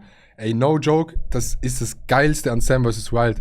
Du schmeißt dein Handy in eine Ecke, du weißt, du musst niemandem antworten, du bist einfach nur da im Moment. Du bist wirklich nur da im Moment. Das ist so geil. Und das hat man in der heutigen Gesellschaft echt wenig, dass man nur im Moment ist. Alle sind immer nur auf Social Media und denken an bla bla bla, aber da ist man im Moment. Und deshalb solltet ihr mal euer Handy ein bisschen länger weglegen, okay? Checkt ihr das? So, jetzt habe ich es gesagt. wenn wir hier vielleicht mit Grünzeug zumachen können, dann ja. So fängt's an. Habe ich mir in meine selber gebaute Ich mach den Klinik Stream gefasst. aus. Aber fände Yo, Chief, was ich geht? eine gute Idee. Also gerade die Mädels, die müssen echt geschützt werden.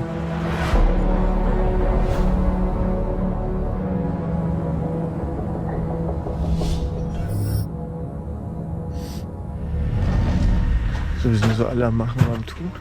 Die Frage ist, was macht Hugo dann?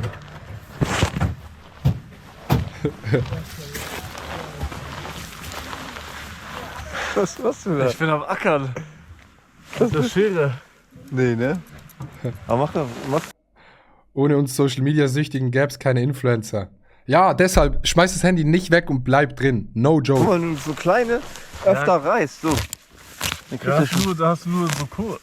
Okay, wenn du das so machst. Ja, pass auf, so. Und es gibt teilweise Flecken, guck mal hier, wo das ganz leicht abgeht. Weißt du? Warum benutzen wir eigentlich nicht so Tannen?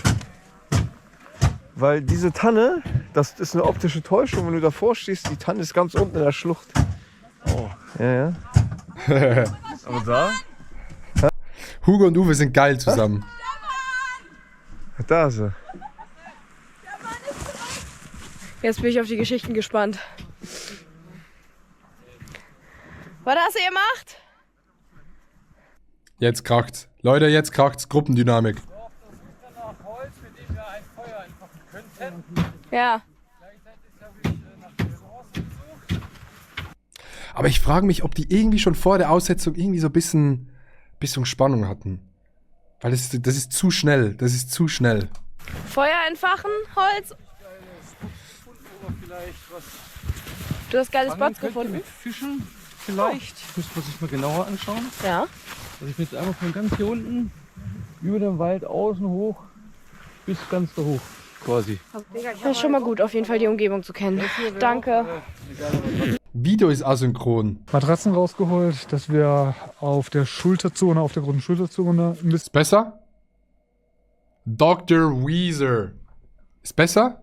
So? Gut. isolieren können. Safe. Machen ein bisschen Gras drunter.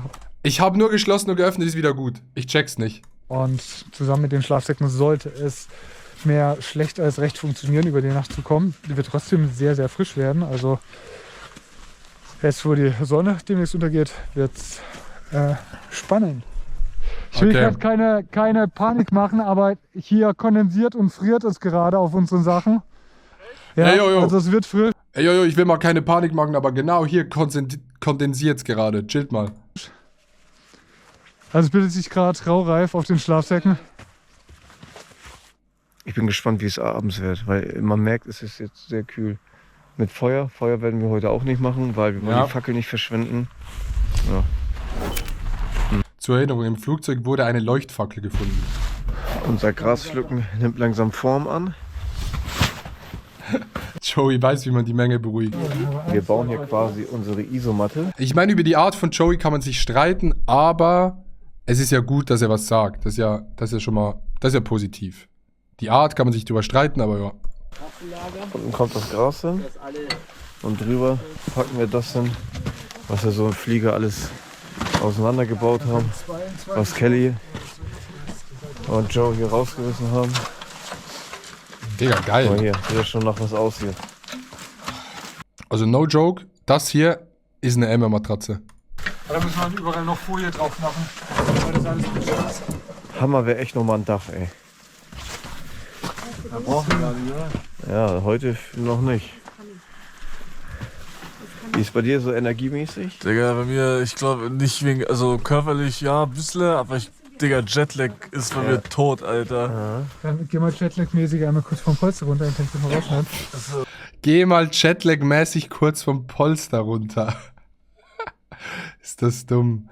Ey, da hat's Federn, ne? Hier hinten hat's Federn. Was kann man mit Federn machen?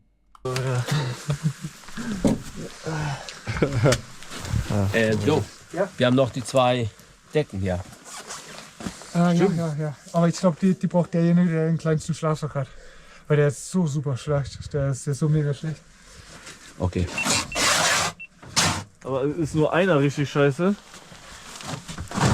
Nee. Das sind ein paar richtig scheiße. Ich gucke kurz mal eine Perspektive, wie unser Zuhause aussieht. Hier die 2 Flügel haben wir als Windschutz. Leider noch kein Dach, ne? Da viel Gras holen. So. Dann müssen wir morgen halt versuchen, alles so gut wie möglich zu trocknen. Sieht okay aus, finde ich bis jetzt. Jetzt müssen wir Folgendes überlegen. Wir haben hier eine Matratze mit einem Haufen Gras und die Matratze bringt so eigentlich wenig den Leuten, die... Sollen wir die verteilen oder was sagt ihr? Ja, dieses Sofa ist nur Luxus. Ja, das eigentlich. Ja? Besprechen wir, wenn alle da sind, würde Ja, ich sagen. so halt. Weil Also wir ich müssen- verzichte drauf. ja, aber Normal ist das Hotel in Österreich. wir müssen da unten noch abholstern. Also da musst du Stefan ist immer noch nicht da, ne? Er ist immer noch unterwegs. Oder wieder unterwegs. so viel wie möglich jetzt auch oben drauf. Ja, wir machen da. Ich hätte so Bock, da mitzubauen, ne? Wenn ich das sehe, ich bekomme so Bock, da mitzubauen. So zu werkeln, zu verschieben, zu machen. Also Einfach oben so. drauf auch noch Gras. Ja. Hier oben drauf? Ja, wo ist Stefan? Also da wo noch. Stefan? Das ist wirklich meine Wohnung. Also ich habe in meiner Wohnung auch hier ein Sofa hingestellt, hier ein Bildschirm auf dem Boden, fertig. Das Gras in dem Beutel, ne? Wollen wir das rausnehmen und verteilen lieber? Dann haben wir noch mehr, weißt du, wir brauchen noch viel mehr. Ja, deswegen wollen wir das aus dem Beutel nehmen? Digga, aber die Antworten von Stefan sind schon so ultra passiv-aggressiv. Da muss ja entweder dazwischen schon was vorgefallen sein, also was man nicht auf Kamera sieht, oder vor der Aussetzung. Das kann ja nicht sein. So schnell? Es kann nicht sein so schnell. Ja klar. Ja, verteilt sich halt. So, es wird langsam dunkel, man sieht. Die Gruppendynamik. Aber man sieht, bis jetzt funktioniert jeder sehr, sehr gut gemeinsam. Ja, dann lasst uns das aus dem Beutel Funktioniert auf jeden Fall sehr, sehr gut. Naja, der antwortet so, als müsste man die Antwort wissen. Gutes Teamwork, alles ist gut. Ah, na, für uns ist es geil zum Zugucken.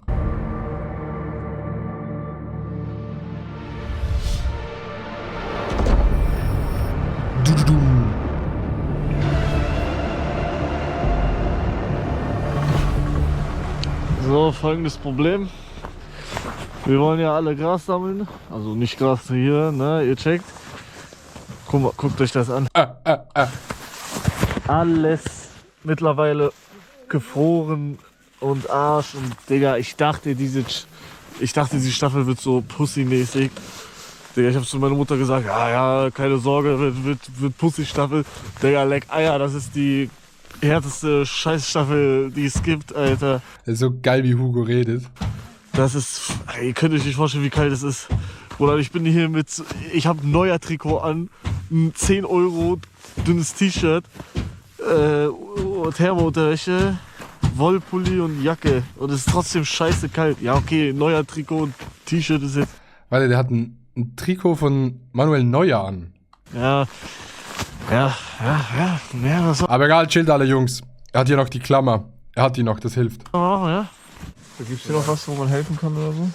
Nee, jetzt ist eigentlich nur noch, dass man sich irgendwie beschäftigt und so lange wie möglich wach bleibt. Also die Schlafsäcke sollten wir mal hinlegen.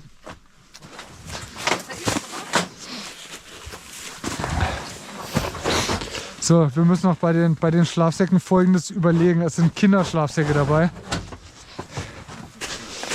Also, wir müssen ein bisschen abklären, wer wo reinpasst. Was gesetzt ist, die Carinthia bekommen die Mädels. Dann haben wir ein paar andere. Also, wir brauchen auf jeden Fall einen für Joey, wo er reinpasst und Roller noch zumachen kann. Und ja, müssen wir. Kinderschlafsack wäre schnell geklärt, ja. Das hast du jetzt gesagt. Nein, überhaupt nicht. Ja. Ja, Da kracht's. das hilft ja nichts, wenn man den Schlafsack nicht zubekommt, das meine ich. Und diejenigen mit den dünneren Er wollte sogar ein unterschriebenes von Ronaldo mitnehmen. Das wäre geil gewesen wieder. Schlafsäcken kriegen zusätzlich Decken noch drüber. Und dann würde ich tatsächlich sagen, dass man so nah wie möglich schläft. Ey, der Flügel hier, der sieht schon so angebrannt aus. Guck mal hier. Das sieht schon so aus, als hätte es schon so gebrannt darunter. Einfach um seitlich warm zu halten. Also. Joey ist immer noch am Kloppen. Digga, der liebt das.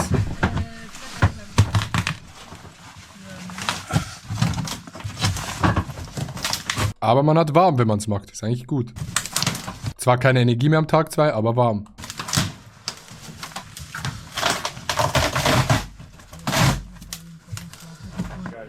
So, wir haben jetzt das hier alles ab.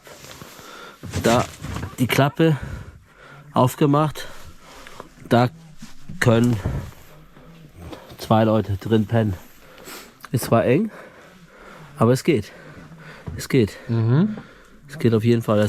Wenn du da alles mit Gras volllegst, eigentlich gemütlich, oder? Ist hier so eine kleine Box. Kannst du im Bahnhof in Zürich kannst du auch so pennen in so einer Box. Eine Klappe. Und hier können auch 2, 3 Leute drin pennen, wenn wir jeden Tag ein bisschen. Ja, ich denke auch diese Kanten, Digga, dass man sich da schneidet. Schlanker. Nach 14 Tagen können wir wahrscheinlich alle in eine Reihe pennen. Wie die Orgelpfeife.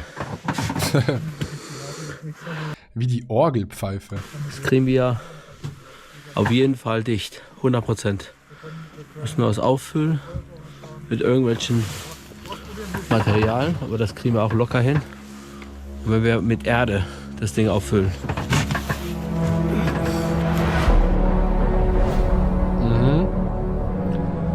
18:09 Uhr, frostig schon. Das ist krass so früh. Das ist ultra früh. Naja gut, Winter halt, ne? Es ist kalt wie Sau. Joe ist jetzt scouten gegangen. Ich gehe jetzt auch scouten. Weil es ist erstmal gerade mal 18 Uhr und es ist schon kacke dunkel. Wir sind alle auf Jetlag. Und das bringt halt alles nichts, wenn wir uns jetzt schlafen legen. Dann sind wir Das habe ich mich gefragt. Wieso plant man nicht so 2, 3 Tage ein, um den Jetlag auszukurieren? Weil die sind ja, glaube ich, so wie ich es gehört habe, angekommen und dann relativ schnell ausgesetzt worden. um 9 Uhr wieder wach. Ja! So, ich mach den Scouter. I'm a Scouter, man! Haben die mit Absicht gemacht. So, ich gehe jetzt. Weil wenn das Flugzeug abstürzt, dann kannst du den Jetlag auch nicht auskurieren. So. Diesen Berg hoch. Oh, ist das kalt. Sieht aber geil aus. Sieht crazy aus. Da geht die Sonne unter. Oh. Krass. Uwe befindet sich an Stefans bevorzugtem Lagerplatz. Alles morsch.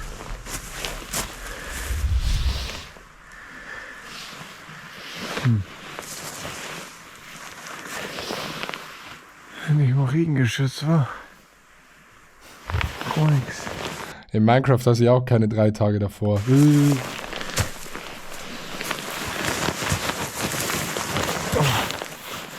Krass.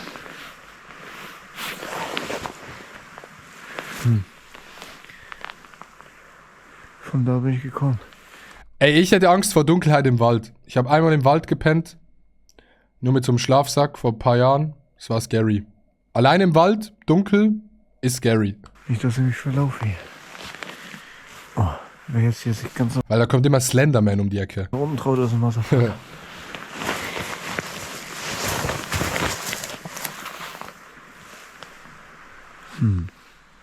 Irgendwie ist es viel wärmer als da unten. Meine Kamera ist ausgegangen, ich lösche mich. Warte kurz. Moment. Jungs und Mädels, Moment. Da, da, da, da. Da, da, da, da, da. Abfahrt. Ja, und die Skelette hinter den Bäumen. Also von der Temperatur viel geiler, weil hier so die Bäume dicht einander sind irgendwie. Und irgendwie ist hier ein bisschen. Aber ich fühl das schon, dass es sich cozier anfühlt im Wald. Weil du hast so das Gefühl, Bäume oben, so ein bisschen enger.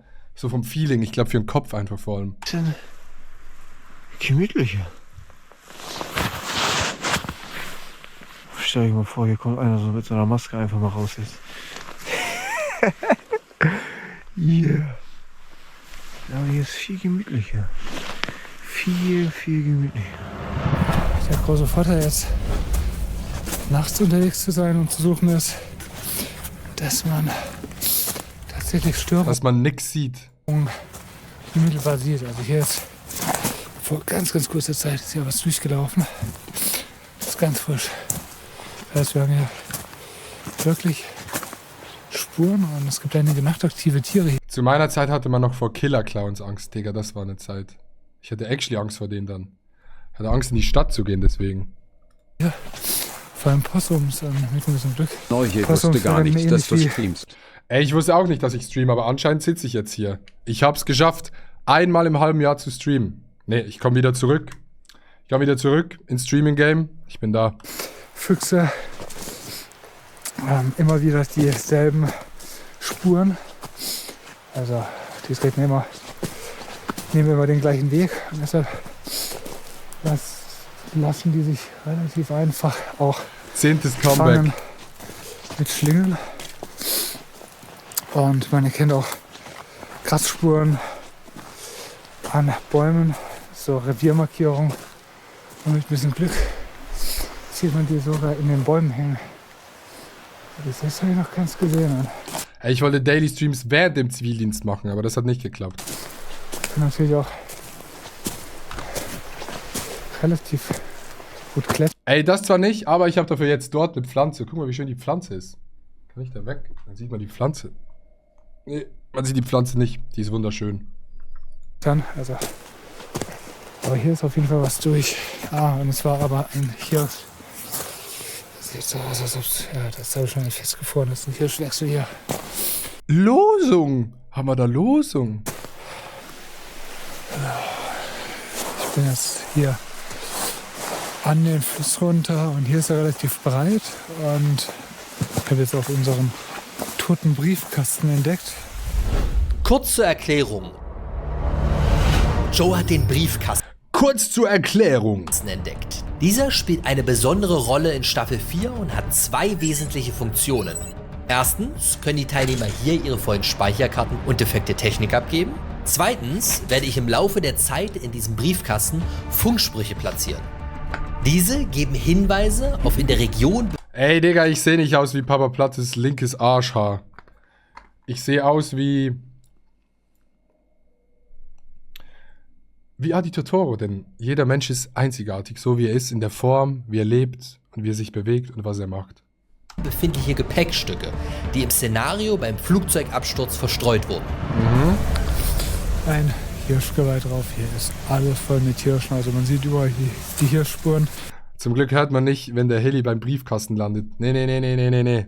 Ja, ich habe ja schon geguckt, die ersten 4 Folgen. Und das ist unser Präferierter. Aber ich habe immer ein bisschen geskippt, deshalb ist jetzt auch geil, mal wirklich komplett ganz zu gucken, ohne zu skippen, ohne ADHS-Anfälle und einfach mal das einzusaugen. Funkspruch Nummer 1 auf einer guten alten MC. Tupperdose. Ja, aber die Tupperdose müssen sie zurückbringen, ansonsten ist Fritz dann Wenn die Tupperdose verloren geht, dann ist die Mom wütend. So. Ey, sieht das gruselig aus? Echt? Das sieht todesgruselig aus, oder? Ey, dreh mal die Kamera. Sieht echt gruselig aus. Oh mein Gott, stimmt. Holy shit, Julia sieht irgendwie ultra gruselig aus. Sorry, Julia. Wir können ja auch Selfie machen. Ja. Oh, Julia. Ist das verrückt? Wir sehen todescreepy aus. Ey Leute, wenn wir euch so nachts begegnen würden, ne? Ich sag, ihr würdet schreiend wegrennen. Ich würde auf jeden Fall schreiend wegrennen. Auch. Na? Fazit der ersten 4 Stunden. Das Fazit der ersten 4 Stunden ist, wir waren alle sehr fleißig. Wir haben viele tolle Pläne gemacht. Wir haben sie teilweise gut umgesetzt bekommen. Kurze Zeit. Teilweise? Was haben wir nicht gut umgesetzt bekommen? Oh ja. Das ist eher mangelnde Ressourcen, nicht unserer Fähigkeiten geschuldet, sondern alles, was wir an herausrupfbarem Gras gefunden haben, haben wir hier großflächig verteilt. Das Wort großflächig ist hier eher das Problem. Kompakter wäre natürlich ein bisschen wärmer, aber dann haben wir halt keinen Platz. Ja. So. Sind halt immer noch 7 Leute, Das sind halt ne? einfach immer noch 7 Leute. Und dementsprechend haben wir das für jetzt aktuell leider das Maximale rausgeholt. Und jetzt müssen wir einfach die Dinge da harren, die da kommen und morgen auf Besseres hoffen. Ja. Und es wird morgen definitiv besser, weil wir mehr Zeit haben, uns vorzubereiten für Feuer zum Beispiel. Wann sind die ausgesetzt worden? 14 Uhr? Ich glaube 14 Uhr oder 15 Uhr oder 16 Uhr? Nee, 14, 15 Uhr, ne? Und wir werden nochmal ausdiskutieren, wo wir genau unser Quartier beziehen, ob wir tatsächlich hier bleiben wollen oder ob wir umziehen. Oder Wir werden ausdiskutieren. irgendwie ein Mittelding, wie auch immer. Wir werden das morgen nochmal prüfen. Heute heißt es einfach original krass durchhalten. Es gibt jetzt hier keinen Plan B. Es gibt wirklich keinen Plan B mehr. Entweder bewegen oder frieren. Okay. Ja. Und, Vielen Dank für dieses Interview. Ja, gern geschehen. Ich bin raus. Tschüss. Joey, haben Sie kurz Zeit für ein kleines Interview? Ja. Wie geht's dir? Ganz gut. Ja? Ja. Du bist Joey ist immer so am Chillen. Der ist immer so ruhig, am Chillen. Macht einfach, der nimmt so, wie es kommt und macht das Beste daraus. Finde ich geil. noch motiviert. Ja, definitiv. Was ist deine Prognose für die nächsten Tage? Schaffen Und er sagt nicht viel, aber das, was er sagt, finde ich, ist immer eigentlich gut. Meistens. wir das? Ja, es wird aber sehr, sehr hart. Ja? Also es wird der härteste Seven vs. Wild Staffel bis jetzt gab. Meinst du? Was war das für ein Satz? Der härteste Sam vs. Wild Staffel bis jetzt gehabt. Definitiv. 100%. Digga, der ist so ein Knuffi, ne? Aber du bist trotzdem gewillt, die 14 Tage durchzuhalten. Das ist mein Ziel auf jeden Fall, ja. Die Kälte ist natürlich fies, ne? Jetzt stell dir mal vor, es würde jetzt auch noch schneien. Tut's ja aber noch nicht. Genau. Oder es würde regnen. Laut aktuellen Wetteraufzeichnungen ist in den nächsten Tagen mit Schneefall zu rechnen. Rausbringen. Oh ja, das ist eine gute Frage. Wenn es regnet, wenn es schneit, wenn es so kalt ist wie jetzt, was wird dich rausbringen? Ich würde versuchen zu bleiben. So, da gibt's nix. Kannst du dir ein Szenario So geil, wie ruhig er das einfach sagt. Aber der ist hier oben, der ist so stark im Kopf. Aber er sagt einfach, ich persönlich, ich werde hier bleiben. vorstellen, wo du abbrechen würdest? Wenn man schwer verletzt ist. Sonst nicht? Also wirklich nur, wenn du kurz vor Abkratzen Krass, stehst. Digga.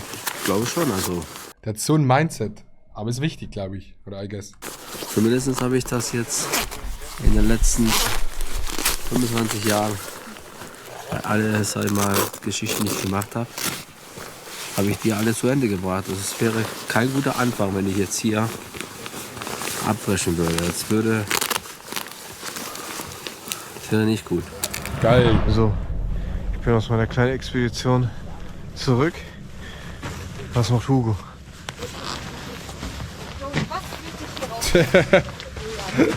Digga. Wenn es regnet, wenn es schneit, wenn es so kalt ist. Was machst du da? Das ist krass. Ja.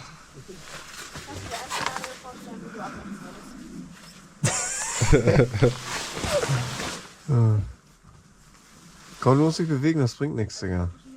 Ja, ich bin auch todmüde, Digga. Ja, ich weiß, sind wir hier alle. Hugo ist komplett am Arsch. Der ist weg. Bist du schon im Bruch, würdest du sagen? Ich bin gerade im Loch. Im Loch. Tiefpunkt. Also, Das Ding ist over. Hugo muss raus. Das Ding ist over. Hugo, würdest du abbrechen? Nein, Ich auch nicht. ich könnte mir das niemals. Ich würde das so bereuen. Ja, same. Oh Gott, Digga, ich bin auch nicht einen Tag hier hingereist und dann Ja. einen Tag wieder abzureisen. Ey, das war ja fast 2 Tage Reise. 2 Tage Reise. Ey, Hugo, kannst du mal rücken? Ja? Kannst du rücken?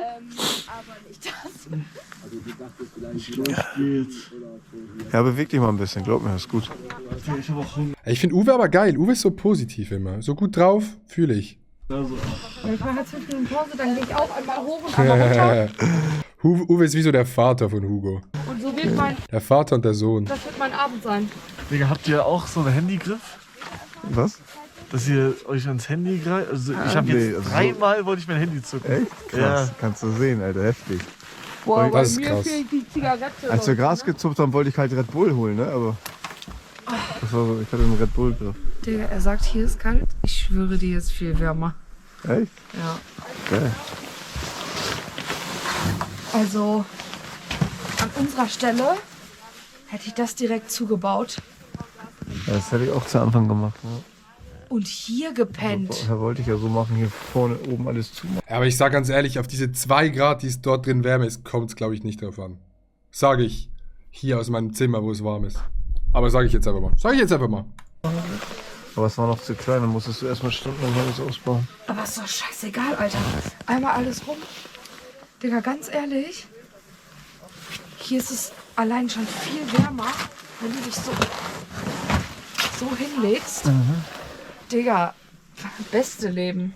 Ey, denkt ihr, das spielt auch viel Kopf mit, weil man einfach nur denkt, es ist wärmer, weil oben ist ja komplett offen dort. Dort haben sie ja noch nicht zugemacht. Ist es wirklich wärmer dort drin? Oder denkt man sich das einfach nur? Weil man so ein bisschen drin ist, denkt, ja, okay, passt. Oder hier so seitlich und da noch einen. Mit Schlafsack hier so rein, auf korrekt.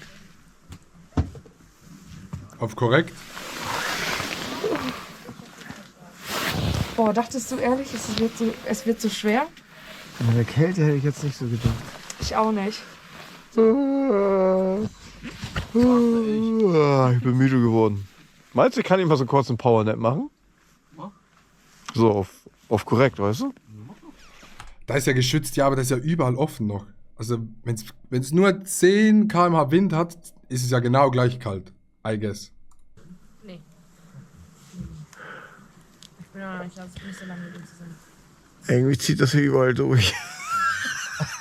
Wir hätten da drin bleiben sollen. Scheiße. Wie sollen denn alle 7 reinpassen? Krass, wie das nicht werden kann.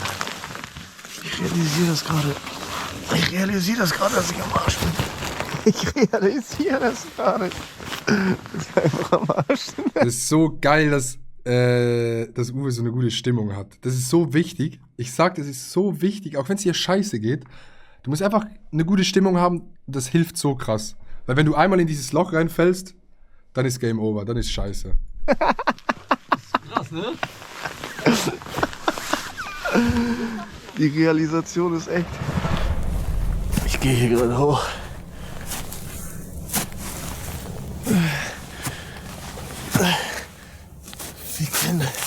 Wie sind die anderen hier hochgekommen?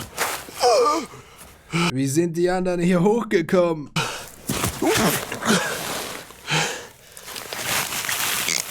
Ist krass, wie das schon so eingefroren ist alles. Wie schnell das dauert. Am Tag ist das noch so grün, saftig und dann instant, wenn es kalt wird, instant eingefroren. Interessant, durchaus interessant. Guck mal da sind die anderen. Da.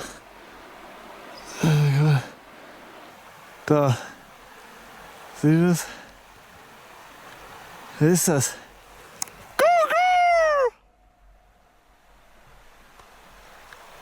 Digga. Er antwortet nicht.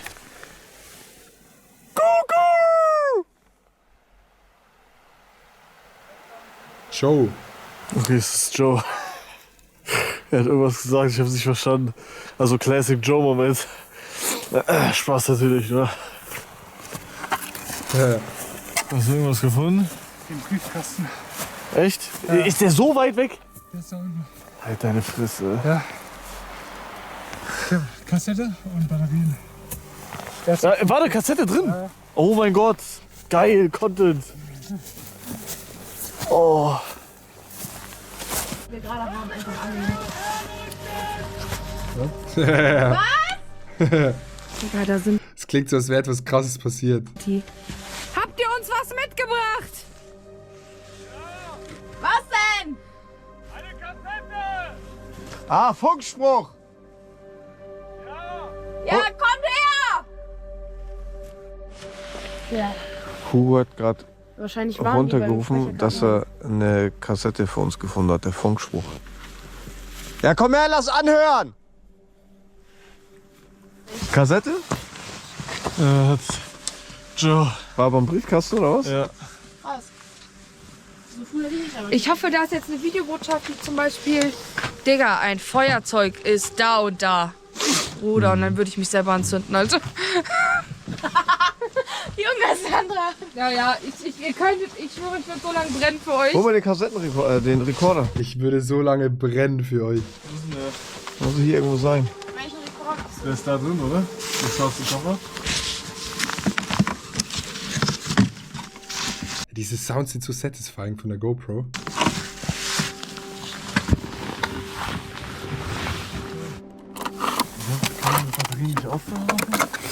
Ja, wir brauchen die aber. Ja, aber So das, Draht. Digga, ja, aber das können Kassette. wir aber schon noch verwenden. Also danach sind sie nicht leer. Also werden wir es verwenden dürfen, das Funkgerät?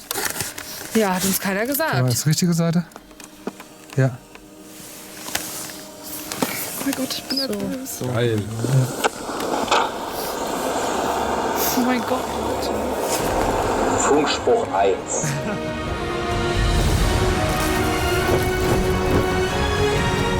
Geil, Digga. Geil, Mann. Leute, wenn euch das gefallen hat, dann schaltet beim nächsten Mal ein. Wir reagieren auf alle Folgen. Lasst ein Like da, ein Kommentar oder vielleicht ein Abonnement. Bis zum nächsten Mal. Tschüss.